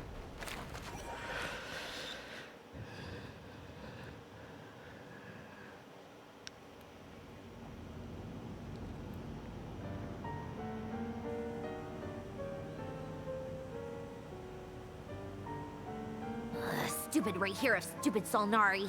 Whatever. I've got all the data I need. Next time we meet, you're finished. Alright. He sure doesn't pull his punches. Excuse me, do you need a hand? Yo, is that Mika? You can do me a favor by staying out of my way. Can't you see I'm busy? Wait a minute. I recognize that voice. Hello, Miss Sandrone. Father sent us over to help. Yo, the homies. They're goats. How considerate of her. Hey, Fremine, get over here and help me fix this. Lenny, you do your thing.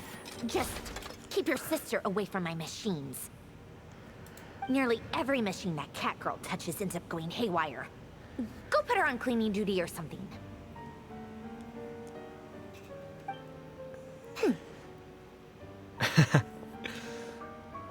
But it's like, fuck up.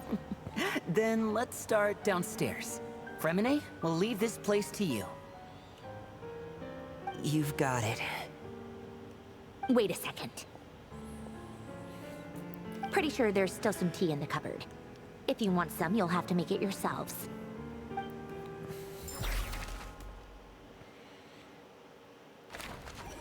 Damn, so we got everybody going to the secret bit. This ain't much secret if every fucking person in the world knows that it's there.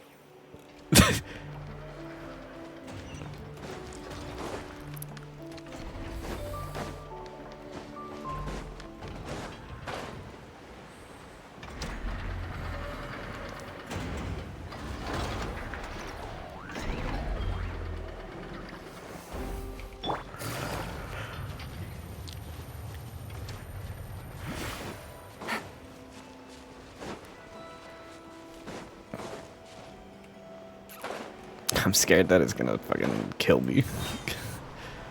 Yeah.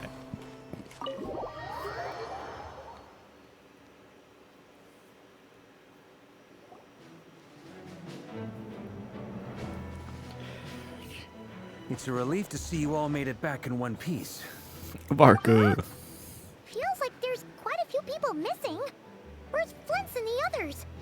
And what about Nefer? I returned ahead of them. Flint is helping Ino and Anefa to set up the decoys and buy us some time. As for Miss Nefer... Boss is still wrapping things up on her end. She sent us back to fill you all in on the top secret intel we've been gathering. I see. Then let's get right into it. But first, who do we have here? You This is brought father. someone else in to help? Greetings. I was invited here to help as a longtime Tea Party companion of Columbina's. You may call me Arlecchino. Surely it can't be.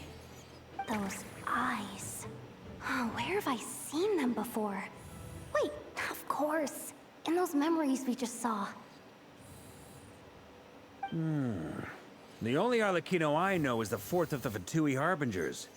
So either you share a pretty common name, or you're more than just a Tea Party buddy. You are well informed, Grandmaster.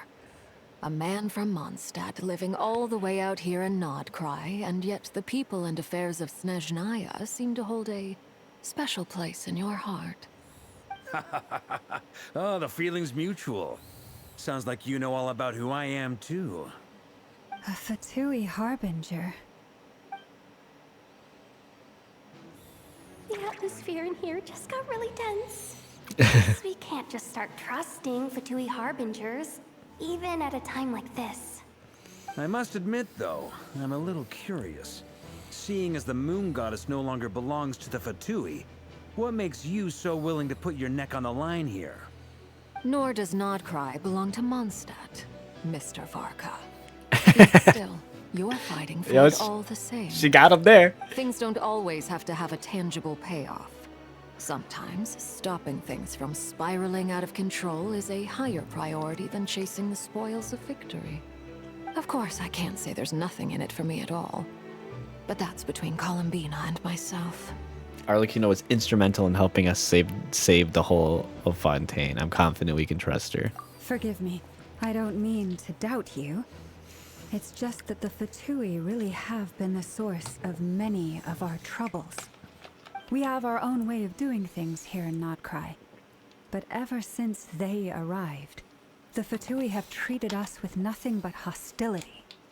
I know there's been a lot of bad blood between us in the past. I've done my utmost to avoid friction whenever I could.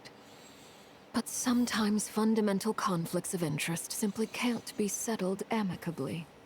That's why I'm here solely in a personal capacity. This has nothing to do with the Fatui. As a gesture of good faith, I'll be frank. I can help Columbina track down the iridescent moon's marrow, which will help her restore more of her power. Anyway, what else is on the agenda? Let's begin. She says she'll be frank, then Completely skips skips over the details. Looks like she doesn't want to give away too many secrets after all. But she clearly wants to change the subject. It'd be awkward if I tried to bring it up again now. I guess we'll just have to go along with it. She's the fourth of the Fatui Harbingers after all. One look and you can tell she's not someone you'd want to mess with.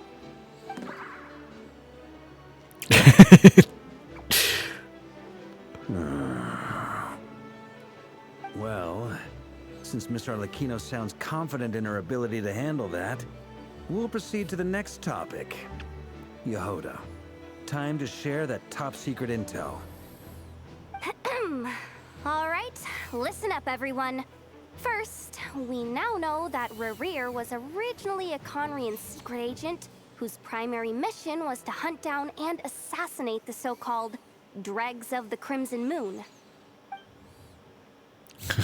Dregs of the Crimson Moon? Mm-hmm. In the memories, there was a lot of talk about the Crimson Moon and Eclipse, and a whole bunch of other stuff from the time of Conria. To my knowledge, those were the names of two different Conrian dynasties. Long, long ago, it is said that the people of Conria worshipped the Crimson Moon, drawing a mysterious power from its reflection. But one day, a coup saw the Crimson Moon eclipsed, hence the name of the new dynasty that replaced it, and how it became the new emblem of Conria. Still, long after the Crimson Moon dynasty had fallen, the last ruler of the Eclipse dynasty, the Vinster King, still coveted the secrets it left behind. So, he sent the Reikir of Solnari to secretly hunt down the Crimson Moon's few remaining followers. In those days, Rerir showed no signs of madness. In fact, he was as normal as any other person.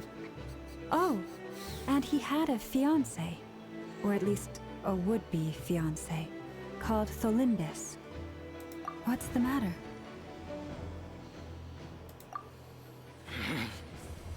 Verfnir, Freindaughter, Flinders.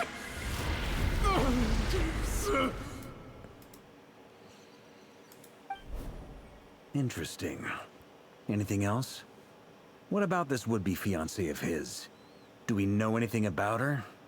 Well, she was a researcher at the Universitas Magistrorum, but it felt like she was hiding some kind of secret. Oh, and one more thing. For some reason, Rerir's fragment also contained some of Tholindis' memories, though only a very small portion. Well, no shortage of potential leads, I'll give you that. In any case, it sounds like we can conclude that while Tholindis was still around, Rerir appeared to be lucid and quite normal. Tholindis, it seems, must have been the one thing in this world that he couldn't let go of. Tell me though, were these pure-blood Conrians we're talking about here? Why do you need to know that? Hold on. If she was a pure-blood Conrian... The curse of immortality, she might still be alive. Oh yeah! Just like how it was with the captain! If we could somehow find her, do you think there's any chance Rerir might regain some of his sanity? It's possible, but it would take a miracle. We can't pin all our hopes on that. That merchant who never knows, Dori Sangama Bay. Maybe we could hire her to look into it. All right then. Let's Traveler, Paimon, Kutar, and Miss Arlecchino will go look for the iridescent moon's marrow. As for the others... On the way over here, I noticed that the Wild Hunt monsters had grown even more frenzied in their search for Kutar. At this rate, the people living here will be in grave danger too. So I'm thinking of gathering together some of our followers to go wipe them out. I'll head back to the curatorium and meet up with the boss. Feels good knowing we've all got something to be getting on with. Given that the Wild Hunt has been a lot more active lately, the Lightkeepers have likely begun their own operations too. If that is the case, someone will need to pass the news on to Flint's. I'll hold the fort for now. Then discuss our next move with Flint's, Aino, and Anefa when they get back. Alright then. Well, the clock's ticking. If that's everything, we'll be on our way. We'd better get moving too. We'll try to buy you as much time as we can. Relax. Just do your thing. Now, I decided to call in some backup since things are getting so hairy. Our reinforcements should be here any minute now. Stay safe, everyone. Dismissed.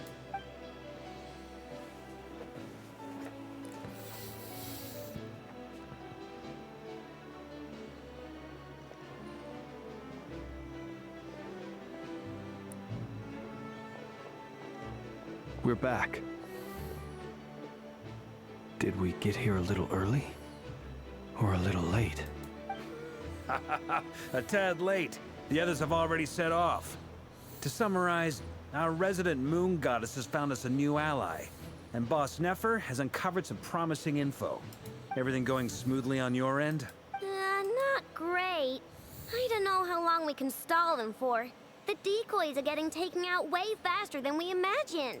I'm gonna make some more later, but I need a timeout first. I'm so tired right now. Oh, right! Inefa, could you fill in Uncle Varka on what we just discussed with Flint's? Sure. Uncle Varka, you previously told us about how when you went to investigate a source of the Wild Hunt in Amsvartnir, you discovered that it was just a diversion. But according to Flint's intel, several outbreaks of the Wild Hunt had already occurred in Krai in the period leading up to that.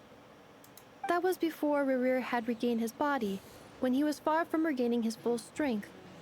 In other words, in theory at least, he still lacked the means to act in two places at once. Flint's, with everything that's been happening, the Lightkeepers across Krai are rallying to fight back against the Wild Hunt. They're gonna need your help. I know, I'm sure you're capable of coming up with something far more effective than decoys.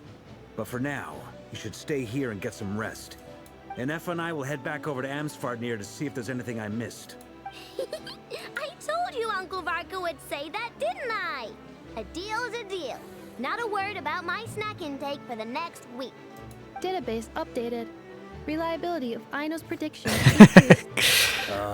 What does that mean? They were betting on how you'd respond after hearing their intel. It's the obvious choice, isn't it? That's hardly worth betting on. We already decided that Anefa should go investigate the situation over at Amsvartnir on her own. You might as well stay here and keep watch.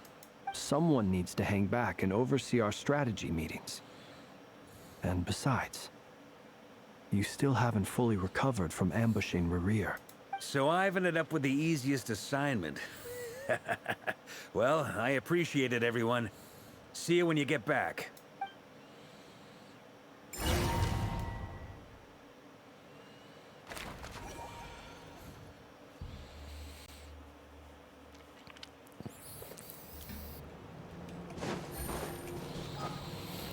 Special story mode.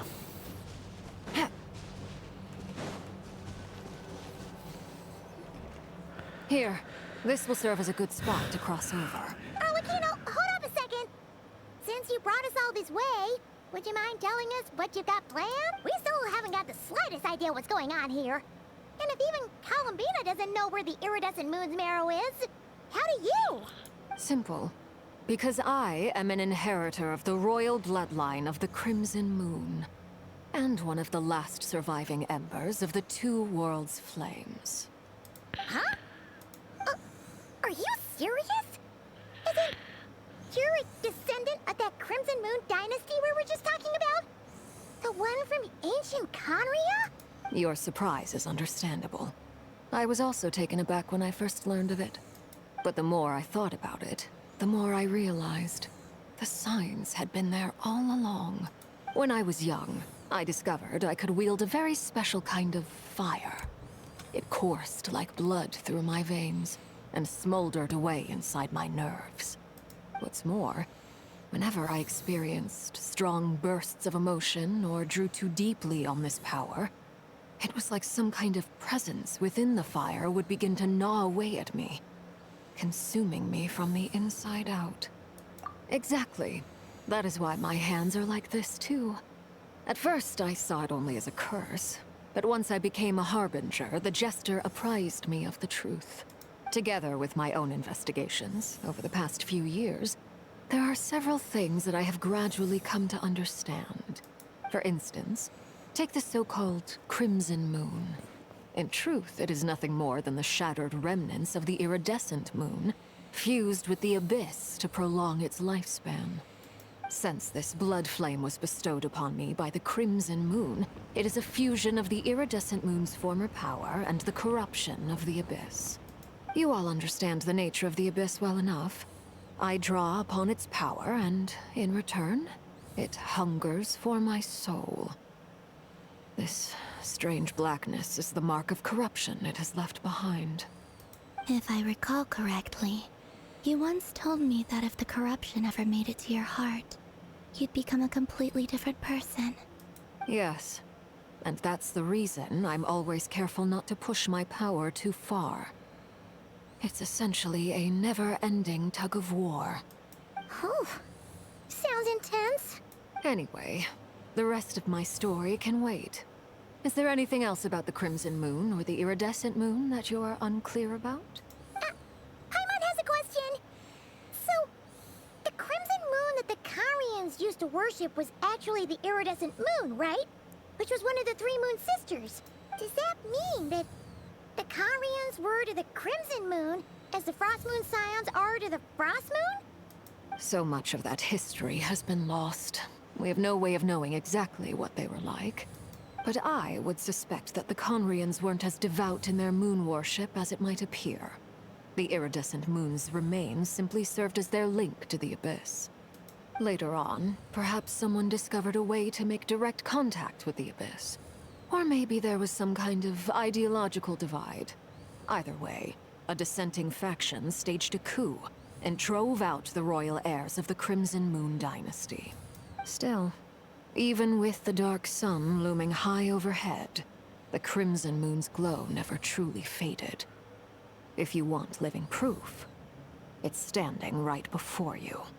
The first time we met, I sensed something familiar in your presence. When I looked at you, I felt I could see that mysterious red moon in the corner of my eye.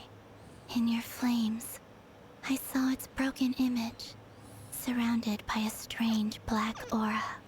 Well, I appreciate that you kept it to yourself.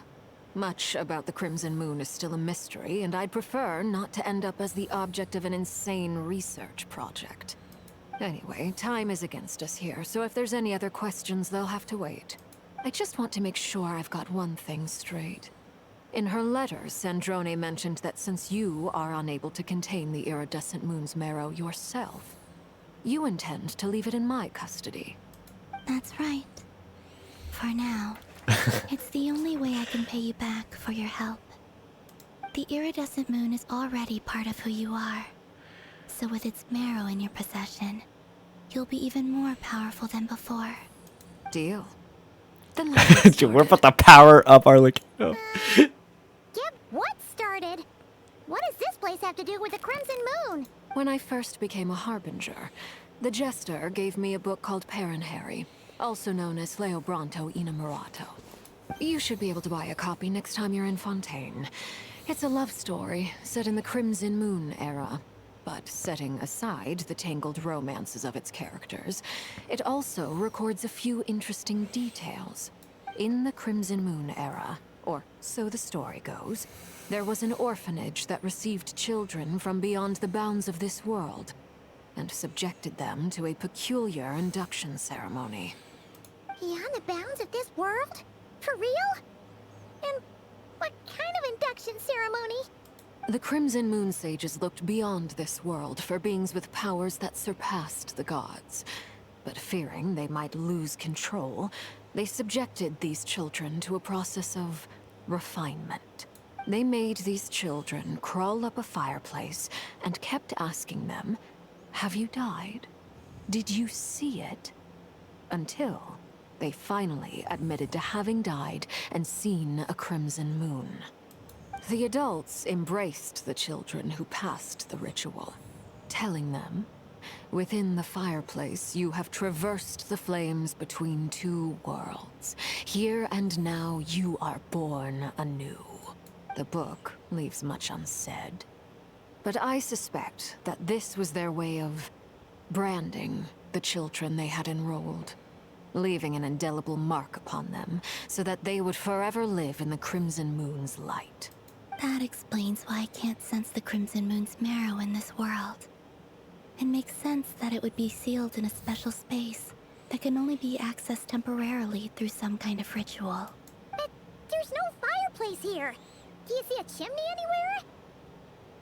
Oh, are we supposed to build it ourselves? Okay, fine. Paimon will go find some bricks. That won't be necessary. The fireplace is purely symbolic. The key to the ritual is crossing the flames between two worlds. In other words, the flames that burn within me. Those burned away by such flames leave behind a kind of ghostly afterimage in the world. In the days of Conria, people believed they could be used to bridge the gap between the two worlds of life and death. In short, I can open a passage to that space for you. That's the easy part. The catch is I'll need to stay on this side to keep the passage open, so I won't be able to come with you. Once you're inside, you'll have to find your own way. Very well. Then I'll open it up. Traveler, spare me a little more moonlight if you would.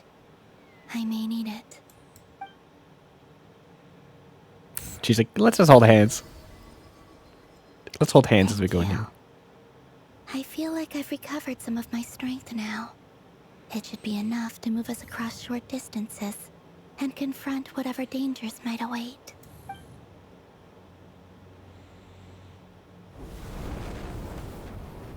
Mistress of the seven hues of ages past, great mother of the present, crimson-clad sovereign of the two realms, by fire severed, by fire renewed, I offer myself now and beseech your descent.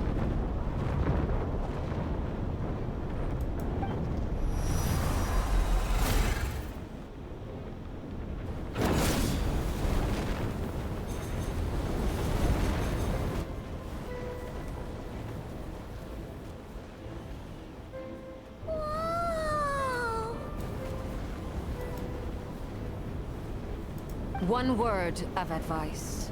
As you're crossing over, no matter what voices you hear, do not answer. Got it. I sense a sinister gloom inside, but also the familiar light of the moon. I feel that I am about to meet an old friend who has changed beyond all recognition. All right, let's go. God, this looks so cool.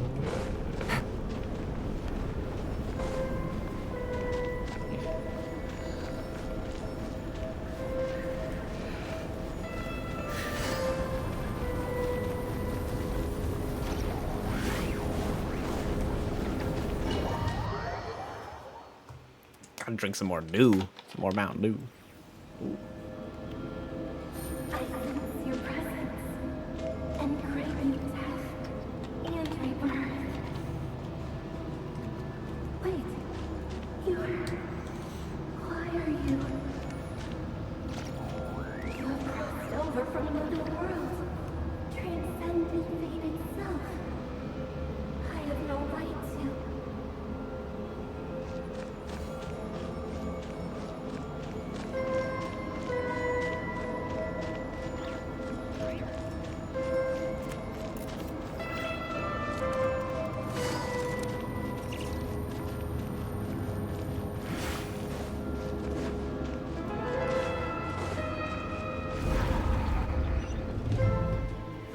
Hey, look up at the sky! A red moon! This must be the spot, right? Is that the abyss? It's practically filled the entire place. What now? What a tragic sight. Fragments of your broken body, seized by the abyss and hung up aloft like mummified remains. Iridescent moon. Was this truly what you wished for? Looks like there's only one way through here. Let's keep going and see what's ahead. Careful. There's something spooky about this place. Feels like something is lurking in the fog. Paimon's right behind you. Whatever you do, don't run off without her. No promises, Paimon. By the way, Columbina, didn't you tell us that the iridescent moon had shattered into pieces? The moon up there looks pretty whole to Paimon. How is that possible?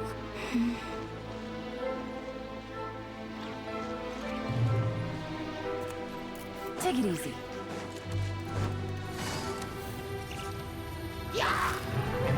Gotcha. Leave this place. No more lies. It all falls into place.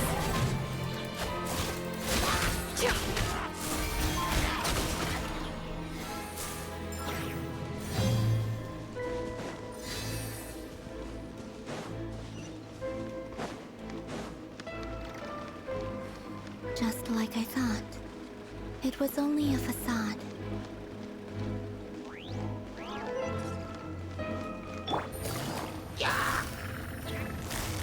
Quietly now. Things are about to get dicey. Your poor lost land. Can't hide this truth.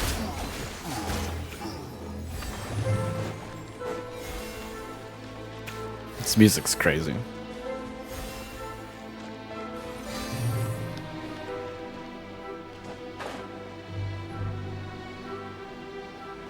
I can't stop like looking up at that. That's so cool looking.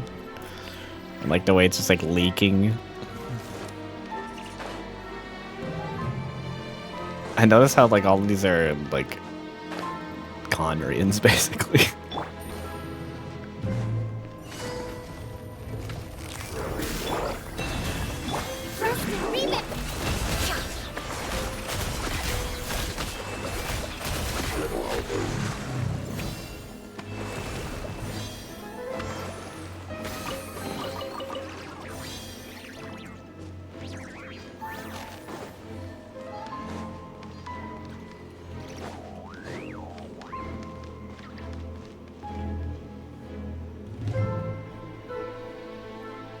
Huh?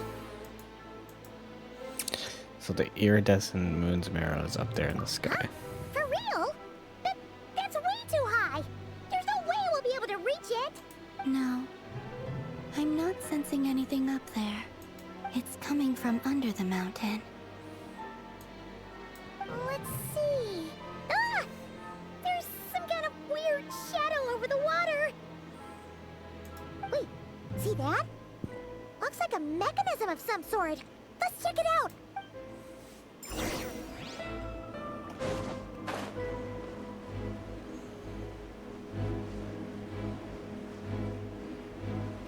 Like just smacking rocks on this, like we're like, it'll work eventually. Looks like a device from the time of Krai. Maybe people once came here to study the Crimson Moon's domain, and they left this behind. Oh, if we can activate it, we might find some clues.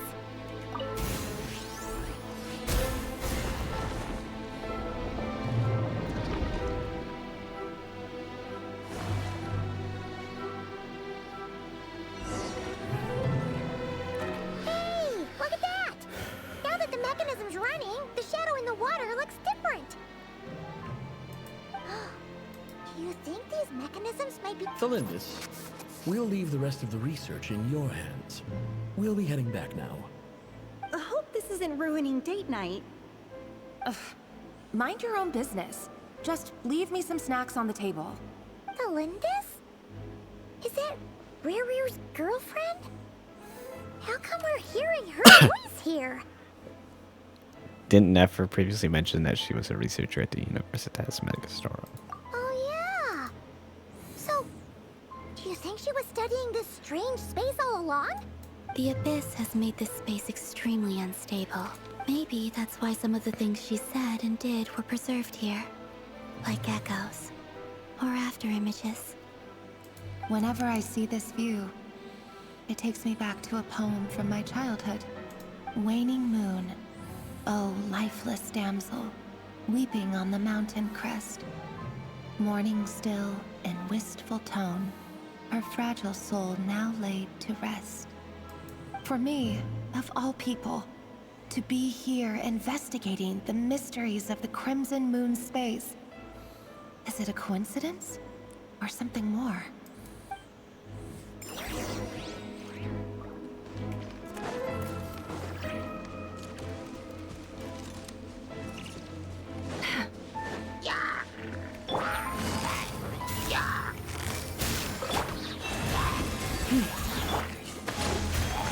Can't hide the truth.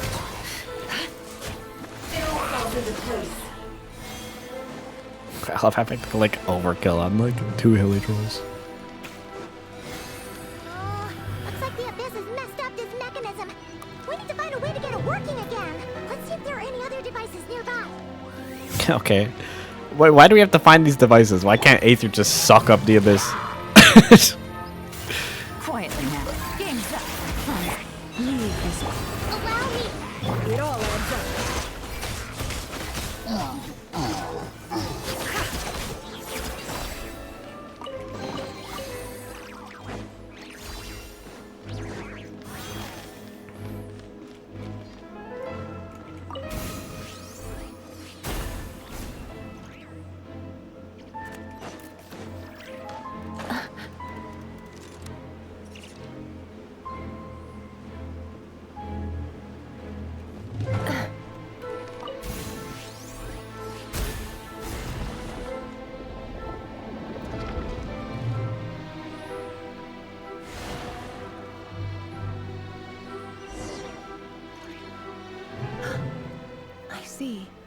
So the moon marrow, or rather the power of the 3 moons, is the key to unlocking.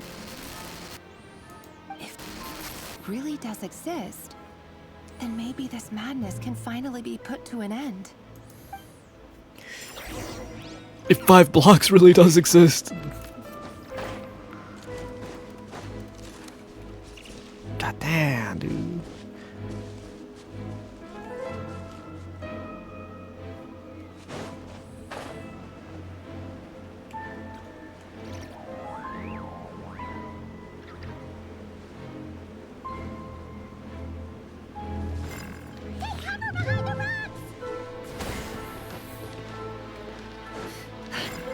Man, fuck your old bitch ass device. Yeah, dude, Aether just fucking purified that shit right away.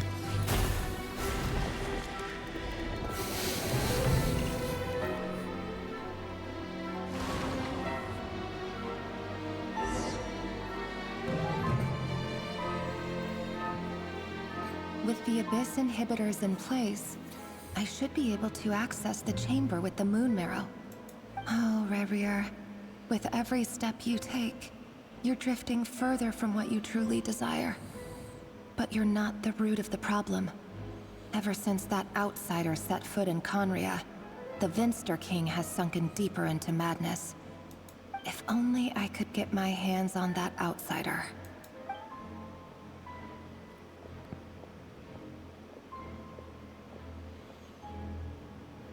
Hey look!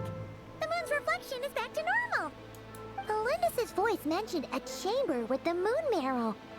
Do you think maybe it's hidden in the moon's reflection? It must be. For within it, I sense the fragile aura of a dying soul. Then there's no time to lose! Let's go! wonder who the outsider is. It can't be Lumine, right?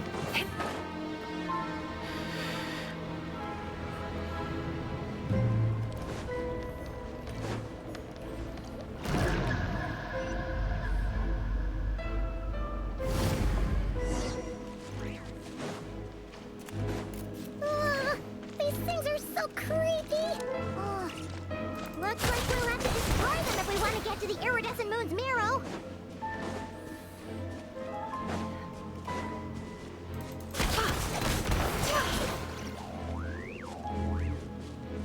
That must be the iridescent moon's marrow. Oh, we'll need to destroy these things before we can reach it.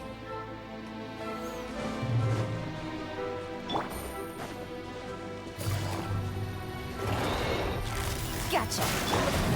Our last round. By the frost moon of... Hold the line.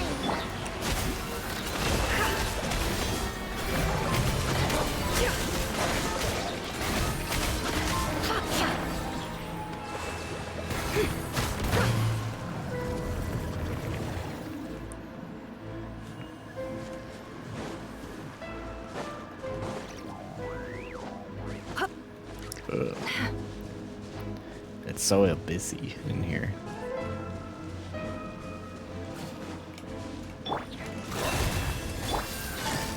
Quietly now. Here comes the catch. Rust and rebuild. Can't hide the truth. Time to go clean.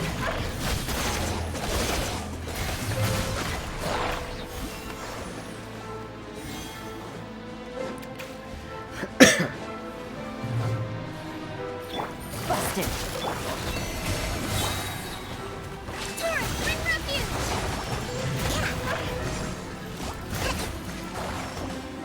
Let's move out. We're so close.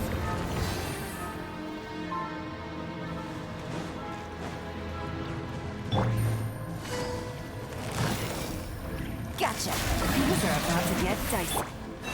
With one heart. Allow me.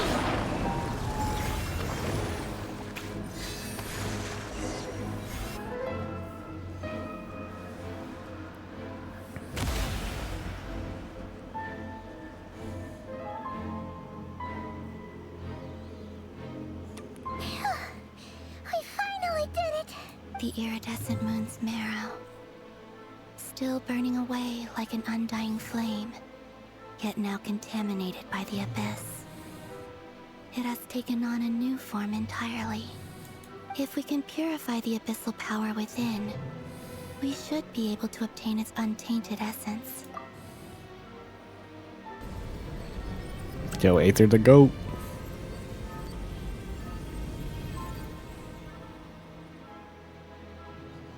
Aether's so funny. He's like, yeah, I could just suck up all the bees. Is it you? Are you here? Huh?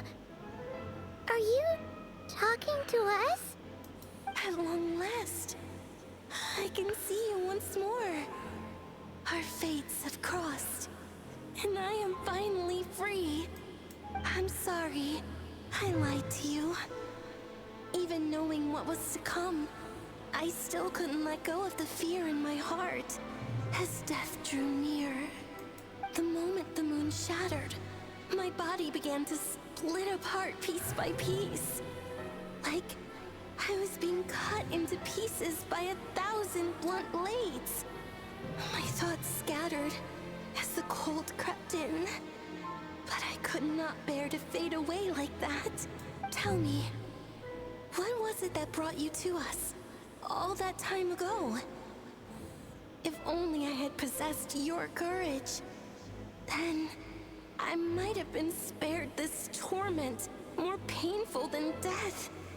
You look so puzzled. That's how I felt too when I first saw you. But trust me when I say that everything happens for a reason. Farewell, Hypo.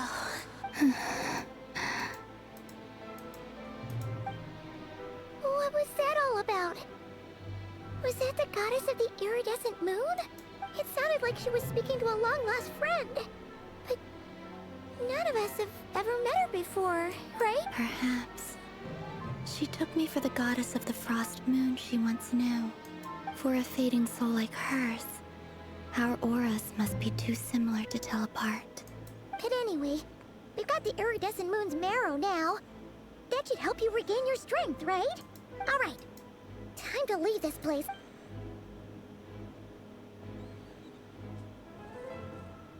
That's odd. This place looks different than when we came in. Waning moon, oh lifeless damsel. Oh.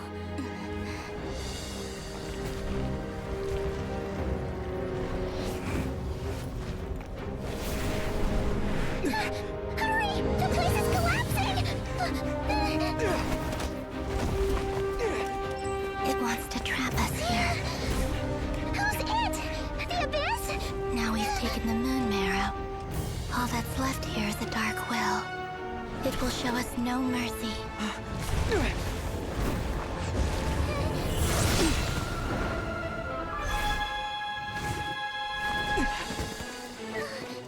Give it back! The crimson moons! My marrow! My heart!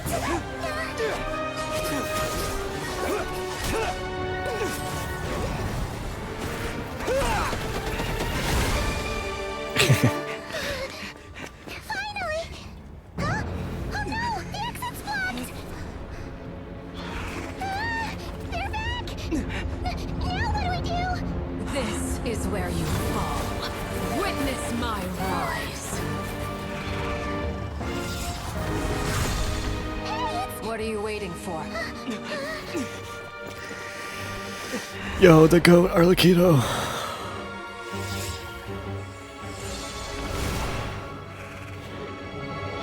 She just popped her alt on these fools.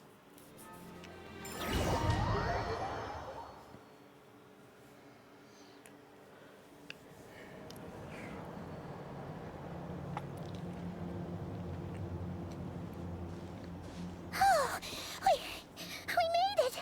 Was that you, Arlecchino? Did you save us? Wait, your hands! Oh, this? Don't worry. It's a small price to pay. The Abyss wanted to trap you inside, and I defied its will by bringing you out. No wonder it's a little angry. If I can purify the abyss power, then maybe. No. I have paid the price, albeit a small one, and it cannot be undone. My hands have already fused with the Abyss. Purification would simply destroy whatever's left of them. But surely... Oh... We're so sorry, Arlecchino. Paimon can't believe you'd make a sacrifice like this for us. As much as I'd like to call it a favor, the truth is I was simply holding up my end of the deal. Yes, you did your part. And as promised, I will leave the iridescent moon's marrow in your care. From this day forth, may the two worlds' flames burn ever more brightly.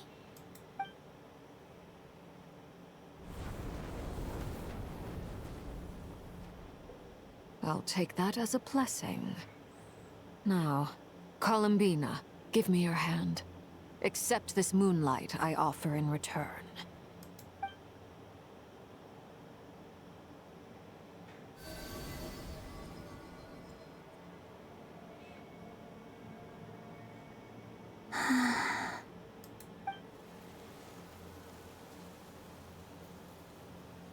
Feeling stronger? Hey, Columbina! Are you... I'm fine. Our powers are a little at odds, that's all.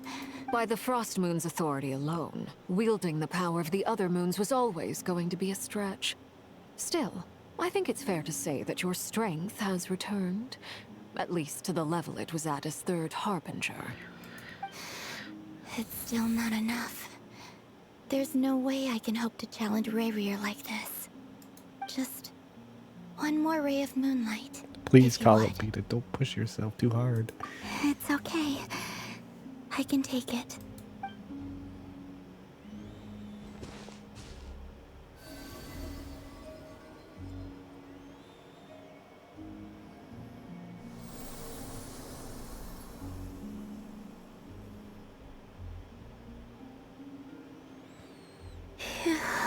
How about now?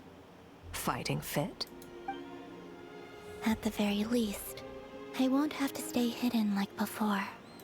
I want to see him gone from Not Krai. The Rahier of Solnari and his wild hunt must be sent back where they belong. Well, it's good to have something to aim for. You certainly seem more alive now than you did earlier. When I first met you, you didn't strike me as a ray of moonlight. More like a wisp of fog drifting in from who knows where, ready to scatter at the first sign of a breeze. But now, you're full of vitality. Just like the Frost Moon, once the brightest of them all. May you keep shining, Columbina. This is who you are. Thank you. Look after yourself too, Arlecchino. I know you have plans of your own, and that's why you're always seeking to grow stronger. But whatever you're after, don't let the Abyss take a hold of you. I do not wish to see you go down the same path as Revier. I appreciate the concern, Columbina. Although perhaps it's time you took a new name. A new name? Kutar, the Moon Maiden, Columbina. They're nothing more than code names. They describe who she is and the roles she's played, but they're not her real name. We often use code names in the House of the Hearth, too. But it's knowing your real name that keeps you grounded. Up till now, you've been living a wandering life, so you've probably never really cared. All I'll say is this. Once you've defeated Revier, give it some thought. All right, that's it from me. I'll get you back safely first, then go meet up with Sandrone. You're the best! Let us know next time you need a hand. We'll be sure to return the favor. I appreciate the gesture. It speaks to your good character. Anyway, let's get going. There are more urgent things to do right now than trade compliments.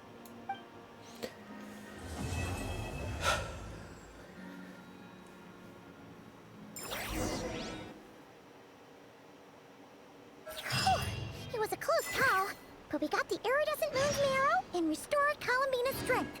And that's all that matters. In other words, mission accomplished. Paimon wonders how everyone else is doing.